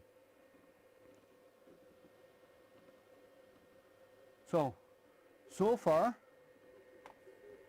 this is looking nice. Extrude, wipe, Now, they have their own slicer, which they recommend you use, and it's basically what most people do is a version of Cura, an older version of Cura that they've modified. And I generally don't use those type of custom slicers unless there's a need for it. I do have another machine that's coming in a few weeks, I'm hoping, maybe later because of the Chinese New Year, that I'll have to use their custom software to do, because it's a different type of setup, the way they have it set up, so you need to use their custom software. A grow tent, yes. A lot of people use that's basically what those soft material, the wireframe, the spring wireframe enclosures are. They basically are a grow tent, is what they are. It's nylon on the outside, it's lined on the inside with a reflective material, and that's basically all they are. So yeah, you can use grow tents. I know people who have multiple printers, and they have a table with a big long grow tent set up on the table, and all their printers are inside there. Now there's one thing you need to watch for when it comes to doing that. Your electronics are also inside that grow tent or that enclosure. They're going to get hot, especially if you're printing high temp materials and you have to run a very hot bed like ABS or whatever, and you're doing a 90 or a 110 bed. You need an extruder, an enclosure for that, but that creates heat in the enclosure. Heat in the enclosure is fine for your print to maintain temperature. It's bad for your electronics. So if you're ever going to do really hot materials, or if you find that you're running into that gets really hot in the enclosure, either find a way to vent it to get some of the heat out of there, a little bit of the heat out of there slowly, or buy extension cables and extend all of your electronics out of the box and mount them externally. A lot of people on the Creality side, when the Creality had the external box, they actually took that and mounted it underneath. Or not mounted underneath, they took the ones with the built-in electronics, sorry. They actually took the electronics out of it and they mounted it all up underneath the table. Like the Laska table, they actually mounted the electronics underneath the table, so it was open to the air and was easily cooled, whereas the printer itself was actually in the enclosure. So you need to consider that as well when you're thinking about doing an enclosure. Move your electronics out, especially if it's going to get really warm in there. So far we're getting 31% at 53 minutes. I think the 34 minutes. I think the 53 minutes is the amount of time remaining, I believe. Heat is an issue, I agree. Motors can likely take it. Actually, no, the motors probably can't, or the electronics on the main board probably cannot. If your steppers overheat, and these are getting warm, but if your steppers overheat, you're going to run into the issue of missteps, and that's a problem. If the main board overheats, the stepper chips could die out faster. There is a thing called, which happens sometimes in electronics, it's called silicon migration, where under very warm and very hot conditions, the silicon can leach out of the chips and cause problems, and it will actually end up shorting out the board. And other things can go wrong as well because they're not designed like with the newer steppers, like the TMCs, like the 2208s, 2209s, and so on. All the new 32-bit boards that have silent steppers, not the old 8-bit ones, they get hot. And if you don't have a way of cooling them, they're going to run into problems and they're going to burn out. That's why most of the newer printers with the 32-bit boards have fans built in that blow right across over where the stepper chips are on the main board. So you need to make sure that you cool that down when if you're going to put in an enclosure. That area needs to be cooled. That has to be kept cold, otherwise, or cooler at least, because you could run into problems if you don't take care of that. Let's see, dual nozzles are so much better than for one. Well, yeah, that's obvious. We can't doing multicolors with one is like this is painful because you're constantly switching filaments all the time. But if you're doing, you can get dual nozzles with one heated end. You can get a 2-into-1, which is 2 colors into one nozzle. The one nice thing about having 2 nozzles with 2 separate heaters, 2 separate heating blocks, is you can do multiple temperature materials. So I could do PLA and PETG. I could do PLA or PETG and TPU. I could do any material and PVA. And so I could do ABS and PVA, or nylon and PVA. And by doing that, now obviously these are Bowden style, so you wouldn't do nylon on a Bowden style because you need a much higher temperatures. It's bad for the PTFE tube will burn. But I could do higher, you can do various temperatures, like PETG prints anywhere between 190 and 210. Or sorry, PLA. PETG starts printing at about 230 to 245. So I could actually mix those.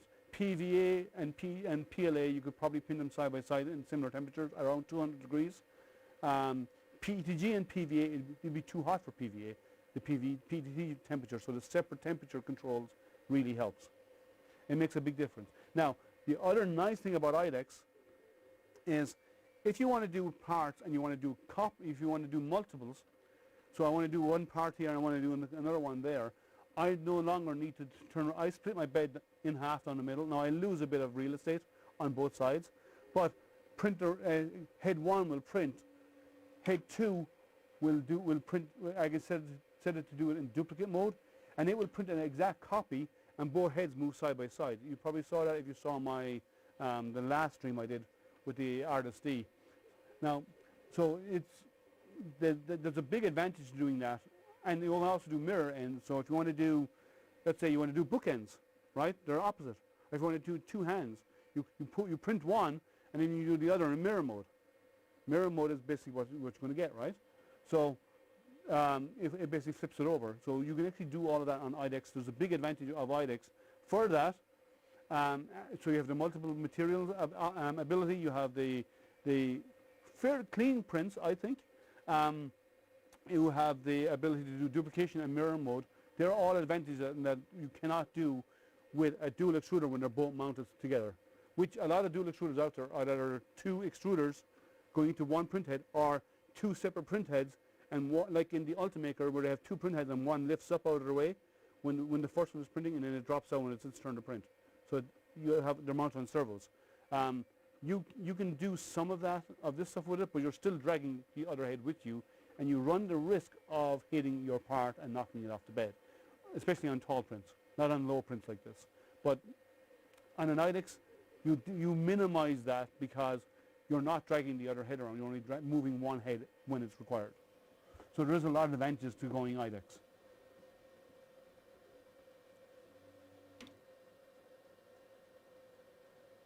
I could speed it up. I want to see how it just goes. It seems to be doing a good job, and I don't want to ruin it. I don't know how fast it'll print, because these are Bowden, so you have less weight being moved on the x-axis, so you run less risk of ringing when you're printing at higher speeds. But I want to see how it does it on a standard. I will push it. When it comes down to it, and I'm doing other prints, it's doing, I'm guessing 50 or 60, I'm guessing about 50 millimeters right now. I'll up that to 70 and 80 and then see how it does and how the ringing quality comes out during my testing of the printer, which will probably take me a couple of weeks to get through it because I'm just finishing up the Artist D. Then I'll spend time on this. But it will get there. But yeah, you because you're on a Bowden can potentially print faster because there's less weight, because it comes down to inertia, right? The heavier the weight, you have inertia. It takes more energy to move it, but it also takes more energy to slow it down, which causes ringing. Whereas you have a lighter print head, it takes less energy to get it going and less energy to stop it, and it stops faster, so you have less ringing because the inertia is actually smaller on a lighter print head. Sorry, I went all nerdy there, all sciencey. Let's see. Thanks for the info about the draft walls, by the way. Never heard of them, and they might be useful for dual nozzle. Yes, they're useful in a lot of things. It does help. It cleans off the nozzle as it passes over the part because the layer it puts on the outer layer first, which kind of does a purge of that material. and it cleans the head before it moves over and back. So there's a lot of good to it, but I don't think you need it in an IDEX, but they have it in the pre-sliced files. I only know them because slicer settings I've seen. Yeah, a lot of people don't use the purge wall or the draft walls. People do recommend draft walls, and I'd say no. I would say that the draft guard, or the draft walls as they call them, I wouldn't use one because it's only a waste of filament, in my opinion. And my opinion, and $5 will get you bad coffee. But you're wasting a lot of material. It's unnecessary, I believe. If you have a draft problem, find out where it's coming from, block the draft. If you really have a big draft problem, get a box or a cardboard, sand a frame around your printer, and put a little flap with cellophane over it, and you could see into your printer. That'll stop the draft, right? There's ways around this without having, or buy an enclosure, or build your own enclosure, right? Why waste plastic when there's ways to permanently fix the solution, where you're only avoiding the problem and working around the problem when you're just doing these draft walls and stuff. I just think it's a waste. That's my opinion. Oh, I wasn't joking about the speed, by the way, I'll come out. I will make it go as fast as I can. I'll push it till the print gets really bad. I'll up the temperature and I'll push the speeds. Nerd is the active resonance compensation for clip reformer using accelerometers. Yes, we can go down that conversation too. If you want to talk to physics, I know the physics. So I received my accelerometer yesterday for the very purpose, so I feel targeted. I have 3 packs sitting on the printer table, 2 weeks now. Yeah, as I said, I don't have such issues. I understand. I normally I don't use accelerometer. I don't need it. I can tell what, in most cases, you can figure out what doesn't work. If you print fast and you get ringing all over the shop, and your whatever print you want, you know you're going too fast, right? No matter how much you tighten it up, you can't overcome inertia. It's as simple as that, right? So you have to slow down. End of story. There are ways you can mitigate it with jerk settings and acceleration settings and so on the slicer, but still, just slow it down if you're running into that problem. Or if you want to go really fast, go Core XY. A good Core XY, you can print really fast and you get less problems. Again, but you need a really light head, print head, but you can do it. Yes, Liam, I pushed my Ender 3 up to 140 millimeters and direct drive tighten clone, and I bet you it was ringing like a bell, is my guess. I pushed printers up to 160, some, let's say, questionable results, to put it nicely.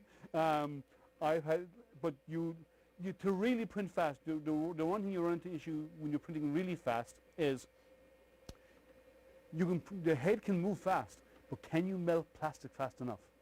That's your biggest deal. So if you really want to try print fast, and I always push my printers to test them to see how fast I can go with them, and then back them off to where I think is my sweet spot. Not too fast where I get ringing, but not too slow where it takes me forever to get anything done. I do find though, the amount of plastic you melt is always going to be your limitation, right? So you need to have you need something like a volcano hot end or something along those lines, because you need to have a normal, let's say, do I have a print head here? 1 second, let me see if I have a print head. Okay, I don't have one beside me. There's one somewhere around, but I don't have one with me. I'm going to use this as an example. Your normal print head shape is lined up like this. And the heater block, it goes through it, and it heats the heater block. But that's only heating this much plastic as it comes down. Only this area can get hot. The volcanoes and so on turn the heating block this way, and the heater cartridge goes down through it. So now you have a longer area and a lot longer chamber for heating. That means when it's hotter and there's more of it melted, you can push more plastic. So you will run into that with stock hot ends almost all the time, right? It's a given. So no matter how fast you go, your limitation will always be, you can do 180 millimeters a second, but you'll never melt plastic fast enough. You could crank your hot end up to 260 degrees, you still won't melt it fast enough at that temperature, right? And you run the risk of baking it, baking some of it, and getting clogs, right? So it's all about getting it to the right temperature and getting enough of it molten to be able to push it out the nozzle at the speed you're traveling. And so the only way around that is to actually go with a larger hot end, a larger heater block like you have with the volcanoes. Yeah, I saw that about Teaching Tech, about the extruder speed limit. Yeah, that was actually a really good recording. I am a follower of Teaching Tech. I like his stuff. Actually, a lot of them are starting this week on the 7th. Monday the 7th is the first day of vacation. You said about the New Year. G-Tech are only taking 1 week off, not 2. So normally the companies take 2 weeks off for Chinese New Year. The week before, and up to the date, and the week from the date on afterwards. G-Tech are actually only taking 5 days, I believe, or 4 or 5 days off. They're not actually taking the 2 weeks. So that's why G-Tech are still going to be online. They're actually only taking half the amount of time off.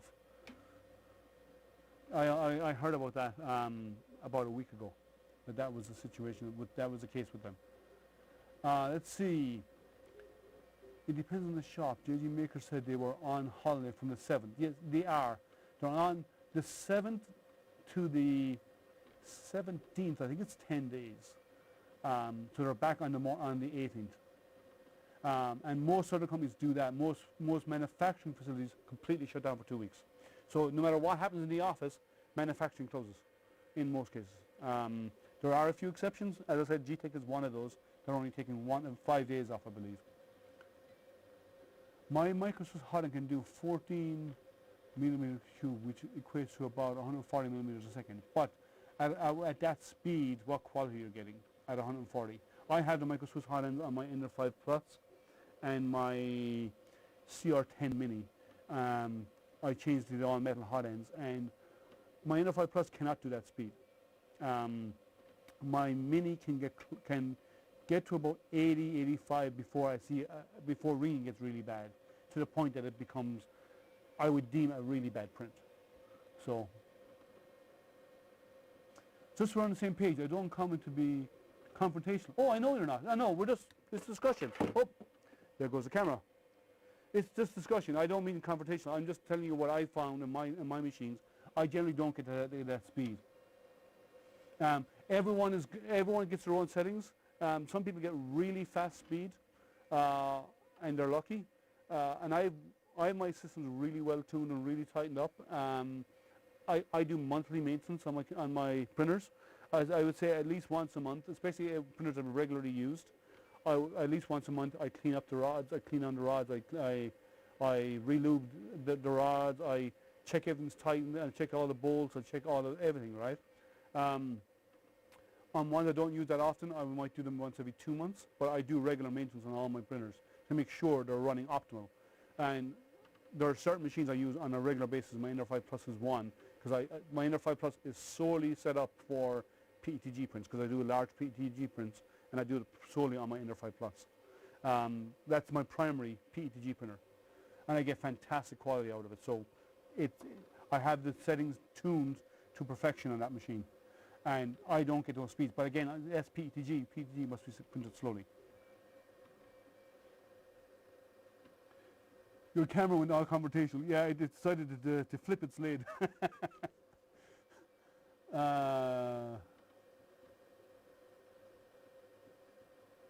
He had a typo in his spreadsheet. I don't know what spreadsheet you're referring to.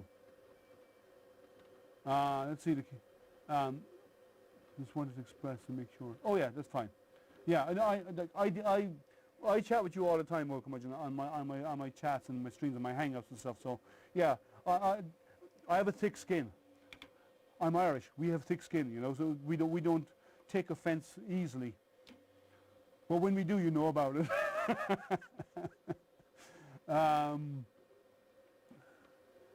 Let's see. Ike gets that. Well, sometimes.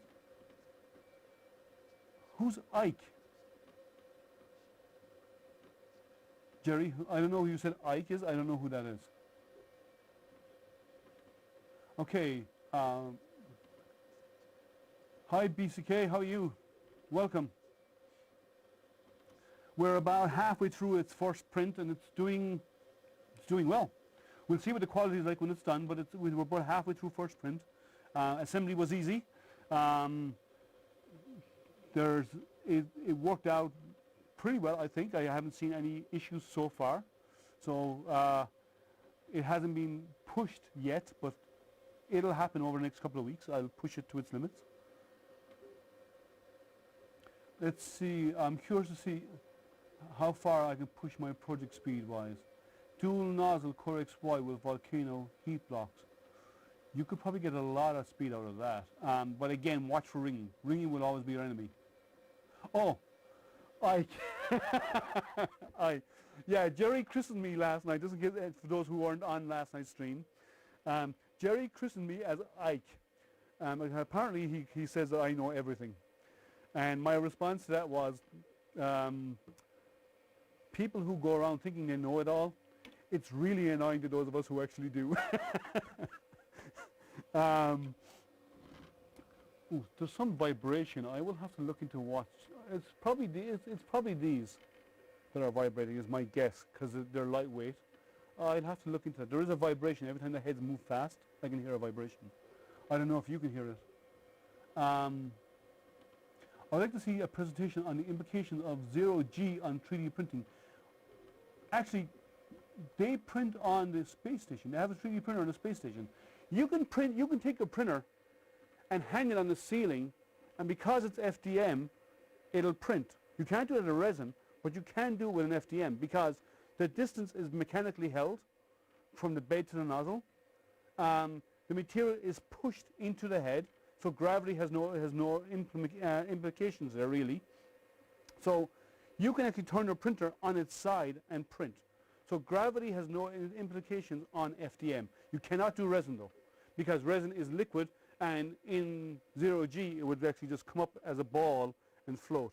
It'll come together as a, because the way it works is it pulls from equal direction all around, which is why you get spheres of everything in space, nothing ever lays flat. So Teaching Tech spreadsheet had an error when he first uploaded it. Oh, okay. My family name came from Germany in the 1700s. I'm not sure what got mixed after that. I don't know. I lived in Germany for a while, and I haven't heard a name even close to that, but that's regional, so that will vary a lot. AOS. I'm a bit late to the game, but how does it? Stack up to the RSD. They are different machines. It is printing well so far. That what we can see. I'm waiting for the finish. This first print. Assembly was easy, just like the RSD was. Assembly was easy. Calibration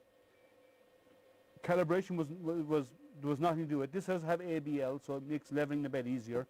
It does not have the center pin like the RSD does in the center of the bed to hold the center of the bed stationary, which can be good and bad, okay, depending on your point of view. So it looks like it's doing well, but I will be doing a comparison between the two because I have both machines. I have the Weedo, and the RSD is sitting over there. It's not been printing right now, but I have been doing a lot of printing on it, and I've got some nice print out of the RSD. So I will do some comparison. I will do calibration of this machine. I will do calibration of more calibration on the RSD. I haven't given it as much time as I should have, but I've been really busy recently.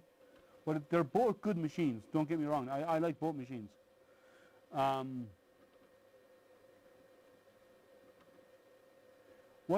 think there was a YouTube of not printing upside down. I think there was a YouTube of someone who printed on its side.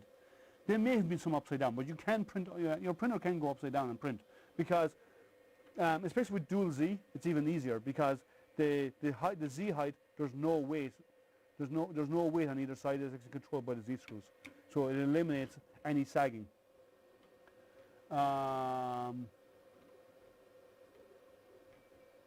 Anyone chime in on my question? I think that was a question I just answered. If not, let me know, AO, and I will try and provide more information. If you have specific questions, I will obviously try and address them for you. Surface tension. Surface tension has got to do with liquids, and it doesn't apply in this case because it's being forced onto one layer onto the other. So as you said, in space, you can print FDM in space. They do it today. Okay, NASA has a 3D printer on the space station. I missed some fun, was putting together one of the F1 RC car parts. Oh, okay. I know it's not your name. More of an attitude. I'm also not quite old enough to claim to have. How about weight size comparison between the two? Size is very similar. Weight, because this is not a complete metal base, it's actually lighter printer. The Artist D is a complete metal, solid metal base, folded steel base. This is not, so it is a lighter machine. And actual size, 1 second. Actual dimensions, let's check it out. So front to back, giving a bit of space, about 70 centimeters, and that's 2'4" for the Americans. And width-wise, you need to have about 2 feet, which is about 60, and to give yourself a bit of leeway, so I say 65, 70 centimeters, which is similar in X and Y on the Artist D. And on Z height, given that you're going to have full spools, yeah, it's about the same. It's just slightly, it's about 1 meter tall. Not about 90 centimeters or 3 feet to give yourself room with a full spool up here and a bit of clearance. So they're similar in dimensions, but this is a lighter machine because it doesn't have the complete metal base. There's a big open, let me quickly show you, underneath it's all open, right? So the only metal is this part. Like it's the only metal box. This is all open space, so it does make a lighter printer. I'm not sure what it is. I'll have to inquire. I'll have to email the guys at JPL and ask them what it was, what they uploaded, what they sent to the space station. Because I have contacts at NASA. For those who don't know, I do outreach for NASA. I'm a solar system ambassador for NASA's Jet Propulsion Laboratory. So I do science and NASA mission outreach in my community. I'm a serious nerd. You think it's just I'm an IT geek, and I'm also a science nerd. So so I do that as well as astronomy and other stuff. So I actually have contacts there. I should ask them what printer they have out there, because now that you've mentioned it, it might be an ANET, but I want to know for sure now. I will make the inquiry.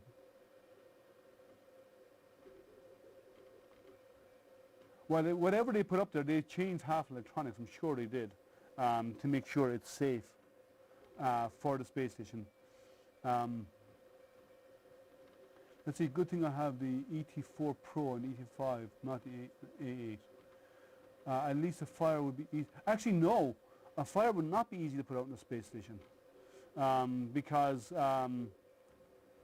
there is no gravity controlling that has any effect on the fire or the heat. Heat rises, but in somewhere that's enclosed like the space station, any heat that's generated or air is constantly recirculated, and the atmosphere is about the same on Earth, but they have a slightly higher oxygen count, which means things will burn a little bit faster. So anything that goes up to the space station where they do combustion testing on, which they do experiments that includes plasma and other types of combustion, they actually have to seal it in a container.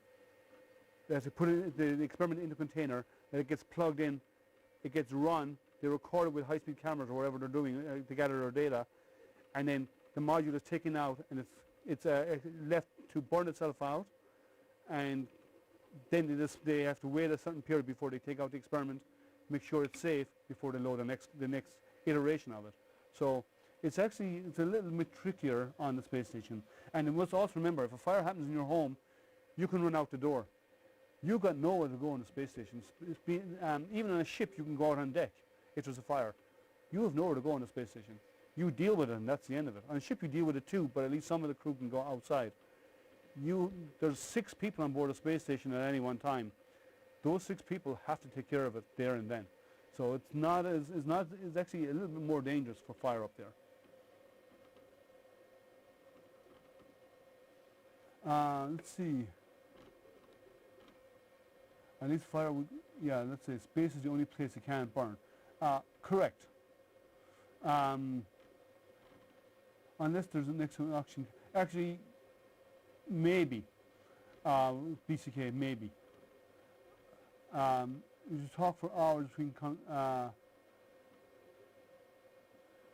I could talk for hours between conversation and an argument. Isn't that what conversation is? We debate, we converse, we agree on some things, we disagree on other things. That's called life, right? That's how we communicate as a species. So, you probably don't know, the intrusion detection software I wrote about 20 years ago, and we still sell it, runs at NASA JPL. Cool. Very nice. I would love to know the name of that software, because the company I work for does similar types of systems. They do a lot of data resiliency and all this kind of stuff. So I would like to know what that was, but offline, obviously. In the vacuum of space, okay, I don't know what you mean by in the vacuum of space, not in a space station. Guess that makes, where am I? Did I miss something? I did. Guess that makes you infamous then. Well, yeah, maybe. I was talking about cracking a window open in the ISS. Well, if you crack a window open in the ISS, you get blown out the window because the air pressure is inside, not outside. So you go where the air pressure is. So, and there's no the only windows on the ISS are in the copula, which is where we see those beautiful images of the astronauts floating and the image of the Earth behind them. That's in the copula.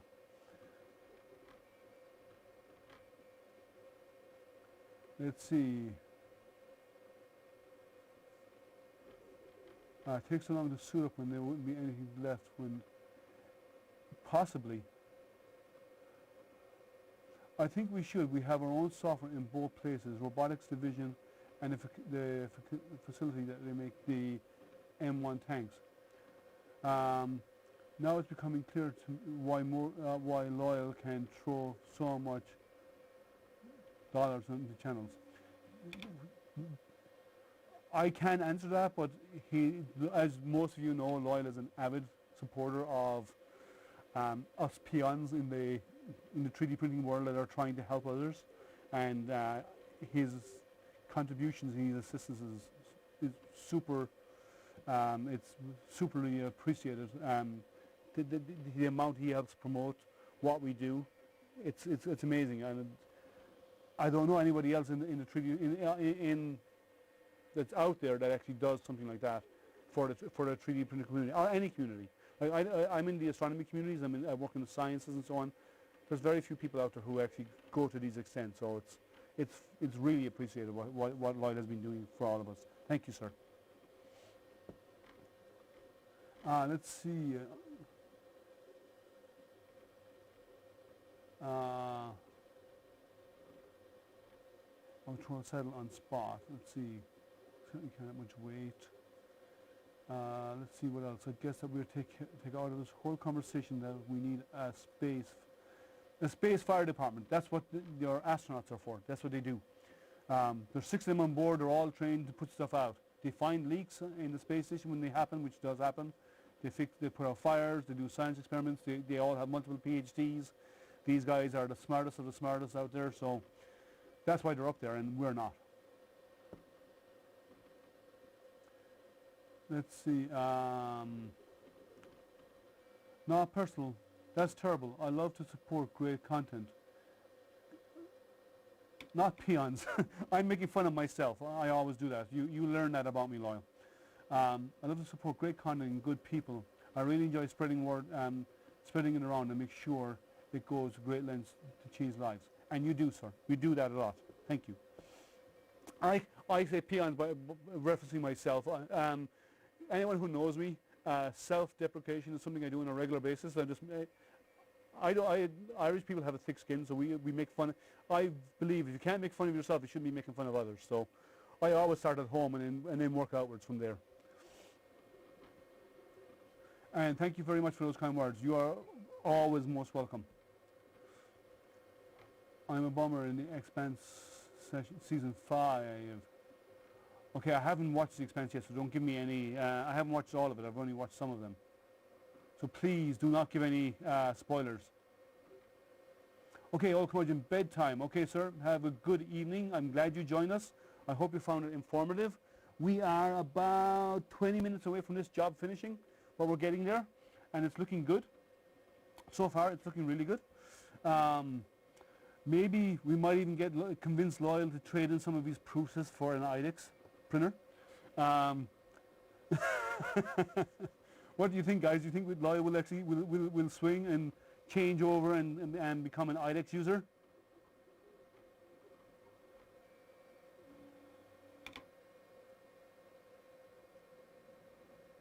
Let's see. Moses. It's fun to watch. Who's Mr. Beast of 3D printing? I don't know who you're referring to. I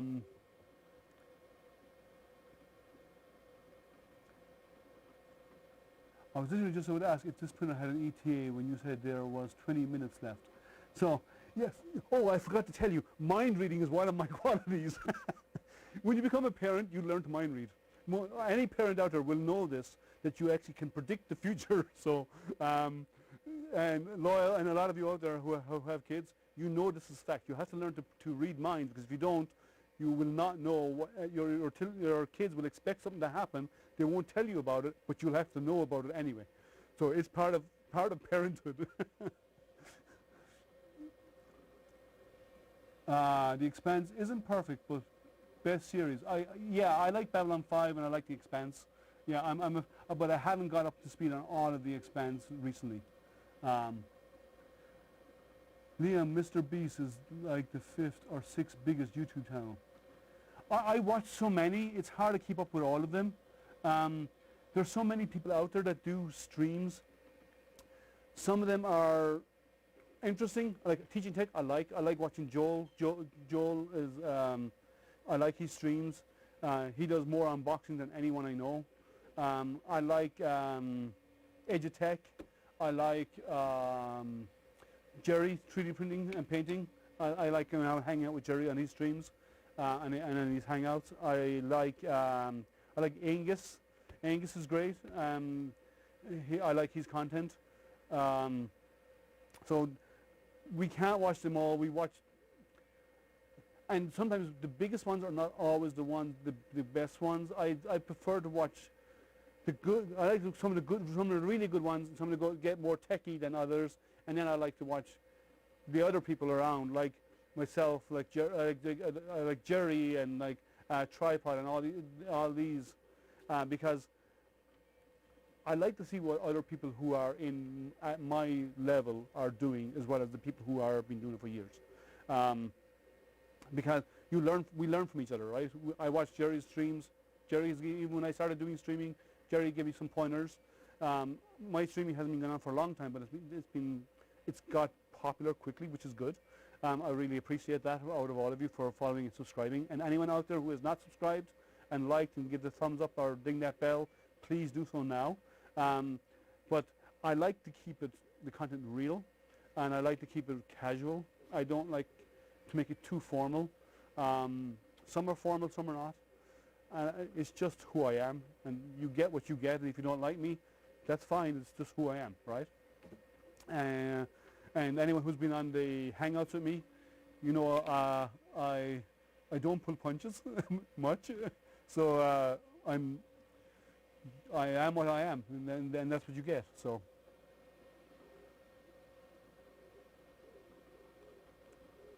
Let's see, Loyal Moses, how many printers do you actually have? Liam, you just mentioned the 3D printer guys. There is a much bigger universe out there. There is, but see, I mentioned 3D printer guys, but I watch science stuff. I watch, like, I watch a lot of science stuff. I watch a lot of stuff on astronomy. I dabble in so many different areas. 3D printing my 3D printing came out of astronomy. I wanted to do stuff for my telescopes. And anyone who's been on my streams for a while will know that. I do a lot of outreach for science, which as I said a while ago. I use 3D printing to help with that. I build experiments. I use 3D printing to help with that when I can. I do stuff with lots of different groups. Like I do stuff with the Boy Scouts. I help them with stuff. I do stuff with schools. A lot of printers that I use for review, unless they have something cool like IDEX is cool. I'm keeping my IDEX printers, but I have other printers there that I have similar functions to something else. I've already planned to donate a couple of these of my printers I have here right now to schools. So I don't keep my printers forever. I keep a number of them around me that I use on a regular basis, but I donate a lot of them I donate out to schools that use them, that will actually make use of them. So that's my way of giving back. Right? I give back by helping schools and teaching them how to use their printers, and then they go on to use that in doing engineering or doing robotics or whatever else they're doing. They use the printers to make parts for that.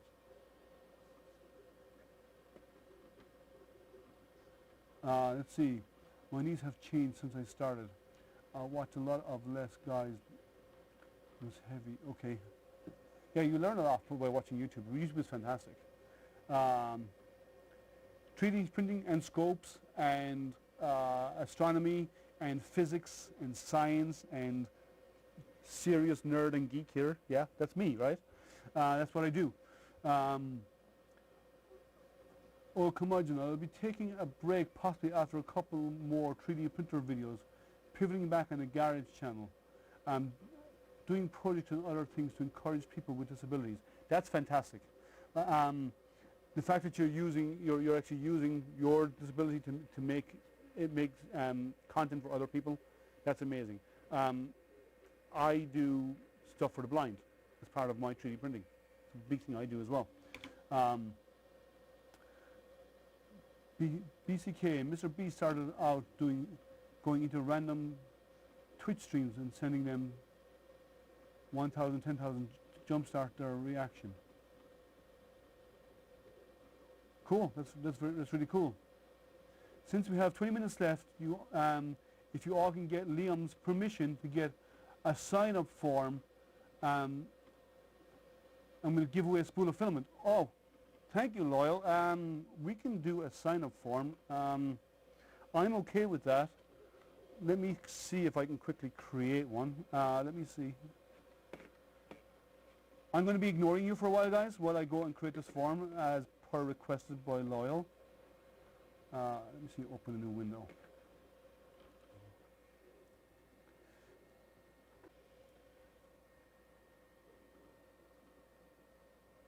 Okay, let's see. Is everyone still there? Someone give me notice that you're still out there.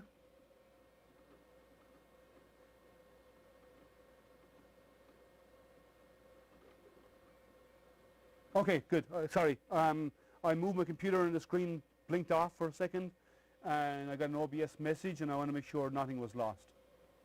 Okay, so let's go back and create this form.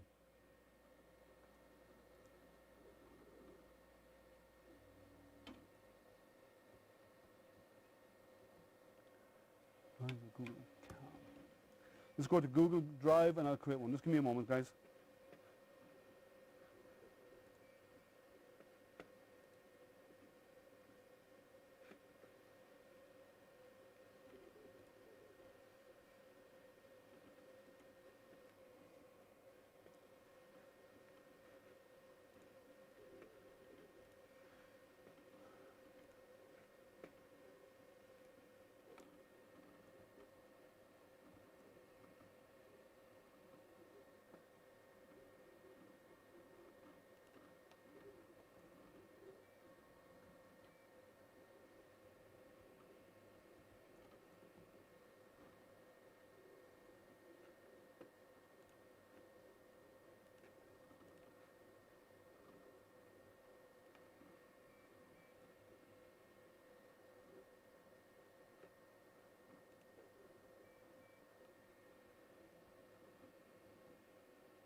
Okay. So let me change the settings on this. 1 second, guys.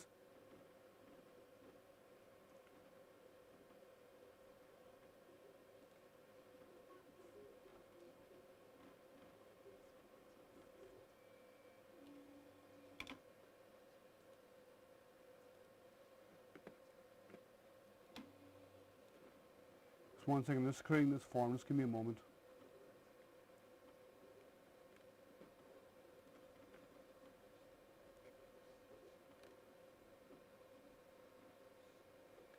Yeah, I don't need that one.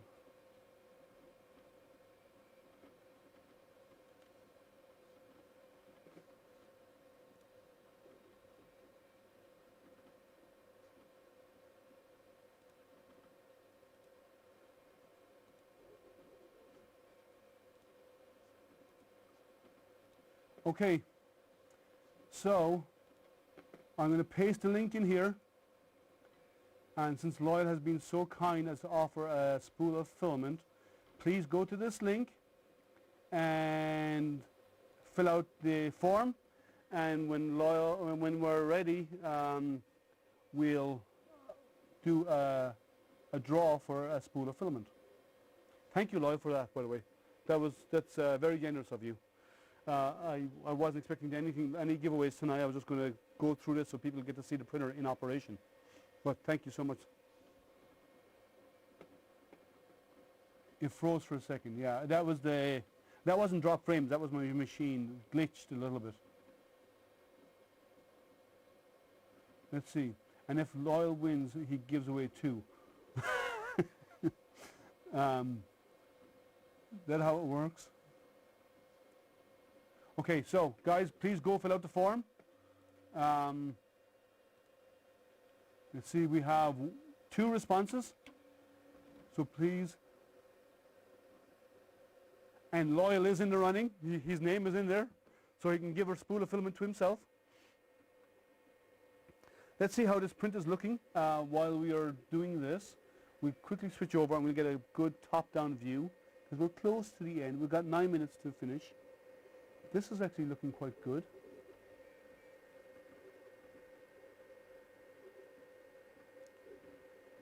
And when it's done, the proof in the pudding will be that it actually does flex.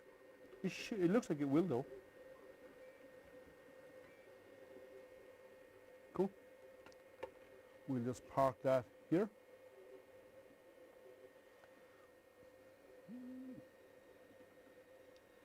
Let me see what's going on. We have 8 responses. Is that all we have on? Let me have a quick look to see how many are.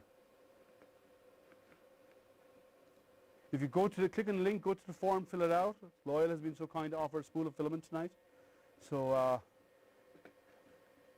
please go fill out the form. If you're not in, you can't win. We got until this print job is done, which is about 7 minutes left.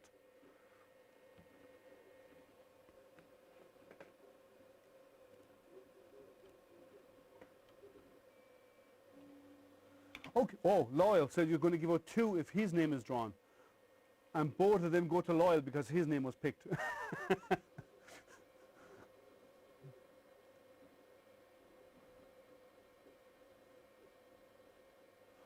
Oh, you're going to ship internationally as well. Thank you, Loyal. So please, Papado, put in your name.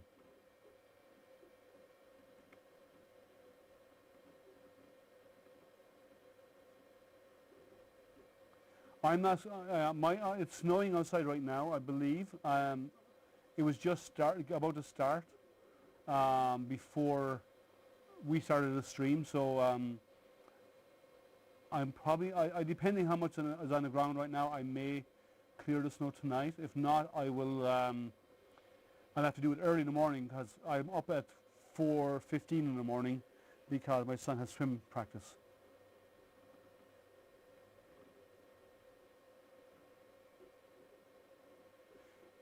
Yeah, if there's snow on the ground, you might as well leave the snow there and let the freezing rain fall on top of it, because it creates the ice sheet on top. Because if you clear the snow and you get freezing rain, it's going to stick to the ground, and your snowblower will not get rid of that.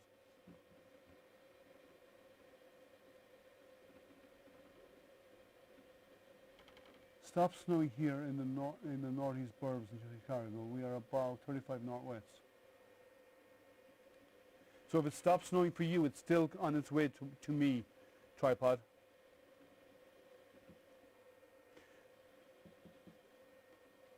So we are 6 minutes, 92% complete.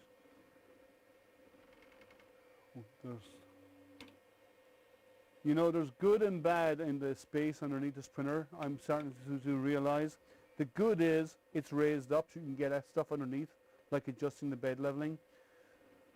But when the print head moves fast, the whole thing vibrates. I'm wondering if that would traverse into being affect print quality issues. We'll see. I will do some tall prints, and we'll see. They have lots of movements on them, fast movements. Maybe with lots of infill. We'll see how much it affects the print quality.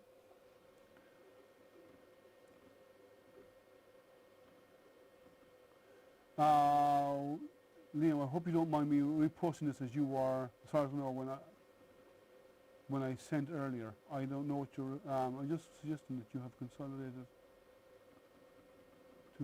Yeah, I will be doing, because I'm not finished. I'm almost finished my RSD review, or my RSD testing. I like to do a lot of testing. I don't like to do one or two pieces and be done with it. Let me show you some pieces. 1 second.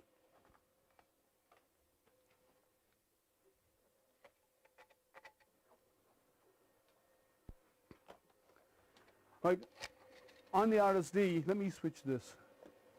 I got some really nice prints. This is duplication mode, and they came out really nice. So I've got some good prints on that. I want to run this printer through the same, and I am going to do a review of the RSD as a printer on its own, which will be maybe a 20-minute review, a summary. I will do one of this, and then I'm going to combine them and do a head-to-head about the good, the bad, and the ugly of both. So that's coming. I just need to complete my testing.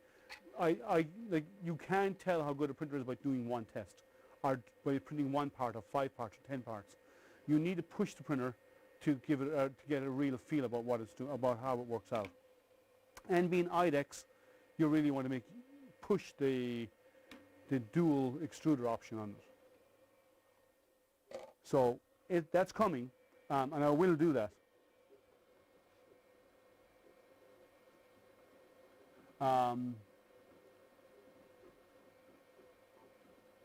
Some of them are, well, see, a lot of, I don't do an awful of, I've been doing more and more unboxing. I do have some short reviews that I'm going to make out of these. I haven't gotten there yet. And a lot of what I have up there are hangouts. I have a lot of hangouts that I do with the community as well, because we like sharing information. So the hangouts are long, but they're informative. When we share, well, sometimes they're informative, sometimes we go off the rails, but they're just general casual hangouts conversation. I will be doing summaries. As I said, the JG Maker summary is a work that's coming. This will come in about 2.5 weeks after that, and then the head-to-head comparison will come as well after that. So don't worry, they are coming. Time is never a friend.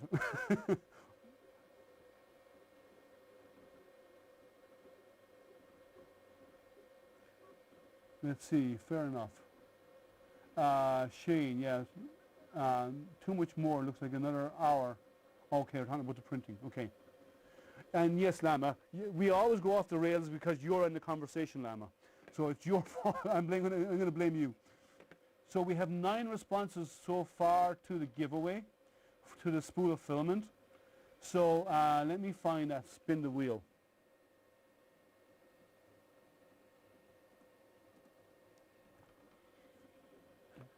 And I'll get that ready. So we're close with 2 minutes left in the print. So guys, if you want to get your name in, please do so now. We have 9 responses all we have in there for for the names. If you want to get your name in, do it now, because we're going to stop it. In 2 minutes, when the print job stops, we're going to stop the form, so you won't be able to add your name to it anymore. Yeah, 20 people watching and only 9 names have filled out the form. So guys, if you haven't done the form yet, let me see. Let me paste in the form again. The form is there. Go to the Google form. Fill in your information. It's got up to 10 now. Fill in your information. Loyal has been so kind to us and has offered to do a giveaway of spools of a spool of filament. And if his name gets chosen, he'll do 2 spools, he said. So please go in there, fill out the form now while you have the chance, because the job is finishing in 1 minute, and when the job is done, we're going to do select the names, do the spin, and then we'll look at the print afterwards. Does that sound okay to you, Loyal?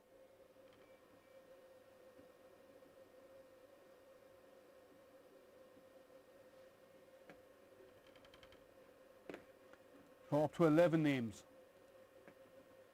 If there's 20 people watching, guys, you need to get your name filled into that form. You got probably 30 seconds, I'm guessing.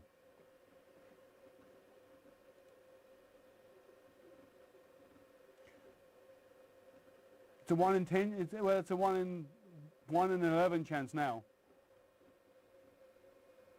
And if you're not in, you can't win. So whoever hasn't put their name in should do it. So now there's still only 11 entries.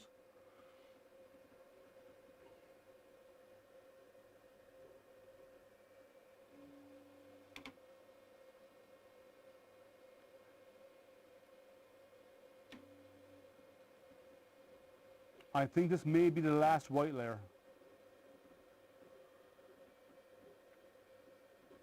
Let's see, I received a GTEC A10T. I didn't care for the purge block. Even when extruding 60 millimeters of film, it wasn't enough to clear the nozzle. Yeah, I remember that actually happening, about Loyal winning on Joel's stream. Can you hear me? Okay. So, yes, we have,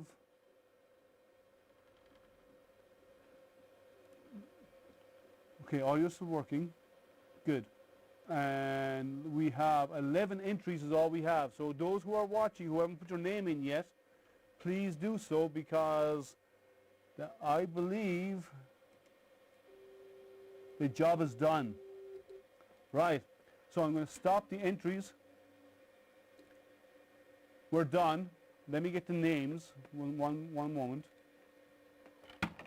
Oh, there goes my camera. And we'll look at the printed part. Let me just get the names together.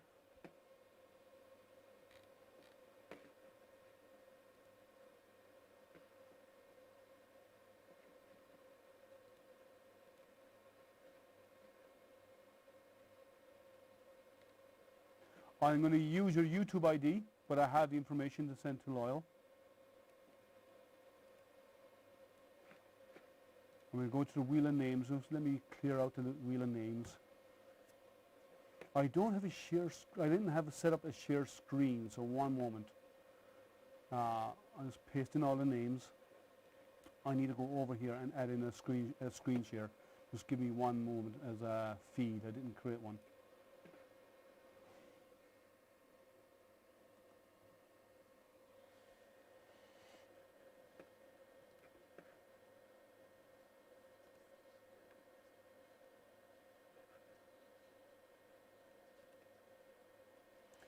Okay, this is going to be a little bit ugly when I go over to screen share. So bear with me while I make the switch. So is everyone ready? We're going to do the drawing. I have the names in there, and I'll go over to OBS and do screen share. Okay. So name drawing. I hope everyone can see it, because I cannot see you right now. Let's do a name click and let's see who wins the spool of filament. I know a lot of you are praying for Loyal's name to turn up because you get 2. Oh! Our friend in France has won. Papato.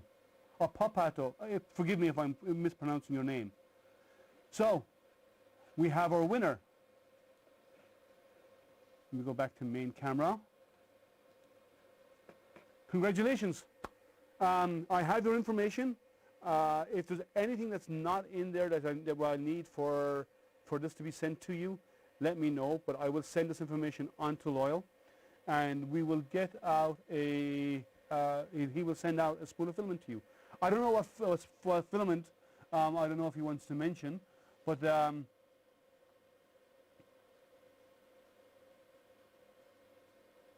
taters, potato. So congratulations, excellent. So let's have a quick look at our print, shall we? Let me go off onto main screen, and I'm going to switch over here. So let's take the part off the bed because this is not a flex bed. Take down my camera out of my way. Comes off nice and easy. Let's remove our shield first. Actually, let's do it this way.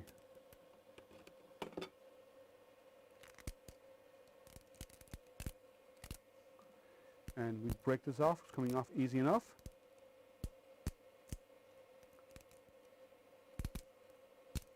This is why I don't like rafts, because it's a messy and they're a pain to remove in some cases. You're going to surprise them in the filament type. Okay, very cool, Loyal, very cool. Thank you so much. That was very generous of you to offer.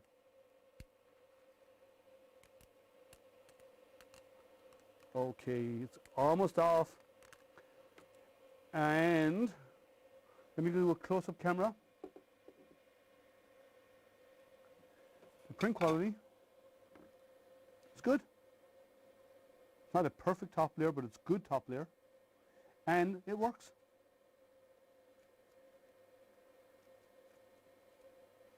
The raft base obviously is a mess. That's why I don't like rafts. But the print quality came out fantastic. Actually, I'm quite happy with that. It would probably do a little bit better if you slice it with. Probably do better if you slice the same thing with Idea Maker. It'd probably get smoother curves and so on. But it did a nice job. So, is it a good printer? From first impressions, I think so. I think it works really well. It prints really nicely. Let's see what other conversations are out there. Let's see, but for real, I hate to just waste the filament. I agree about rafts.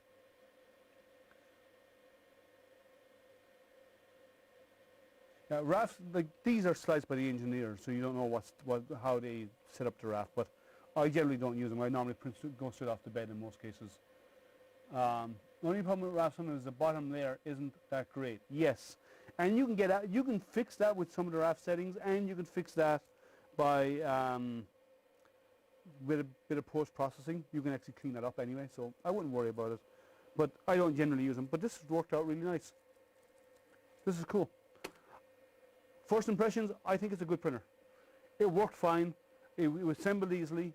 There was no parts missing. The only issue I ran into was one of those T-nuts from my spool holder was not, the threads were damaged. I can fix that. But other than that, it worked fine. What's your impressions of it so far? What do you think of it, guys? You were here with me throughout all of this. What's your impression? It's a Kickstarter, but it's a good Kickstarter. And I haven't set up the Wi-Fi or anything, but the printer prints. What would I change? I would change a flex steel bed, because it's metal. Like, why would you use flex steel? But they didn't. I would use a flex steel bed. Initially, I don't have anything wrong with the printer. There's a bit of vibration when it prints fast because it's raised so high off the bed. Maybe a bit of structural support on these back legs, because these back legs, as you see them here, they're pretty thin, right? They're thin metal, so maybe they need to be changed to something more structurally sound. That would probably eliminate some of that vibration. But other than that, the printer works great. I like it. Initially anyway, until I put it through some more testing. Okay, tripods, take care. Let's see what else is happening. Let's see, seems a good size build. 300 by 300 by 400 is a good print area. And I like the way it self-levels the Z-axis using the 2 Z-screws all the way to the top and then comes down as part of the before the ABL kicks in. That's a nice add-on. I'm not always a fan of ABL, but it works.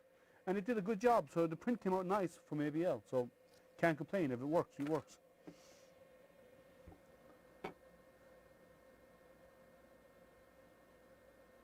Same name. Oh, the name of this machine is the Weedo X40.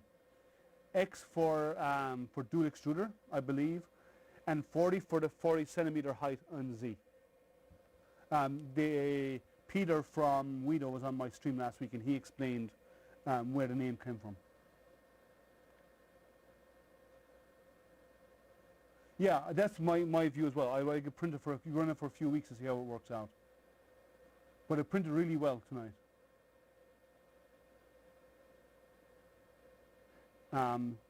And at the end of it, it gives you, actually I didn't show you this, when the print job is done,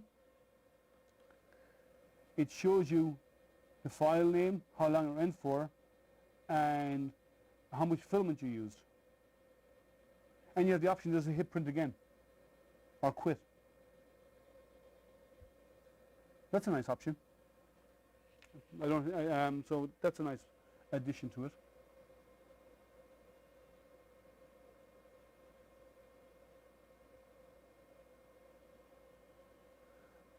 People in. So, anyone have anything else they'd like to add, or any questions they'd like to add before we wrap this up? This was a 3 hours we're on here, or just under 3 hours. So, it looks like a decent machine. I think anyone who's backed it, if they get the machine in the situation that I've got the machine without any problems and everything goes together okay, first impressions is it works. And I will be pushing it over the next couple of weeks, but I'm happy with the results. I'm happy with the outcome. It prints fine. I will do a few more prints, but not online with you. I will do some, and I will share on the Weedo and on my own page the results, so people can see what I'm getting out of this printer. And Loyal, thank you for the giveaway. It's much appreciated. As always, you do so much for us. And to everybody who came in and decided to hang out with me this evening, thank you. I hope it was informative. I hope you found it was good information. You saw it going together. It was easy. You saw printing. Seems to be easy. And if it can continue print and give continuous results, unless I find something serious flawed with it, I think all in all, it looks like a decent machine. That's first impressions anyway. All right, Chris, take care. I'll be going to bed shortly behind you, because for me, I'm up at the break of dawn in the morning anyway. They'll be selling them very, very soon, because they're shipping to the backers right now. I think they'll be selling about $5.60. They might be available right now. You'll have to check with their website. But all in all, it was. I think they're starting to sell them right now. I think the backers are already done. No, thank you, Loyal, for coming out and helping and being here. You're always welcome. You know that. But I think they're available for sale now, and if they're not, that's the French fries. He's getting a free roll of filming. I think he can take a bit of a. He can take me giving a bit of a hard time. Good night, non-fan, and thank you for coming, hanging out. Papato, thank you again for joining and staying up so late in France. It's you at 9 here. Was it 2:30 or 2:15 in the morning your time, or 3:15 in the morning your time? So thank you. And that's all for today. It went well. If you have comments, please add them in. And while you're out there, like, subscribe, ding that bell while you're out there, guys, please. because and those thumbs up and it really help with the promoting the stream. And this is the first one for the Weedo that's out there as far as I know. So we got there before everybody else, which is always a good option to get in there when someone's looking and they do get a printer and they won't need help assembling it. So thank you again. Good night, guys. I'm glad you enjoyed it. Remember, stay safe, stay healthy, and stay printing. Thank you, and good night.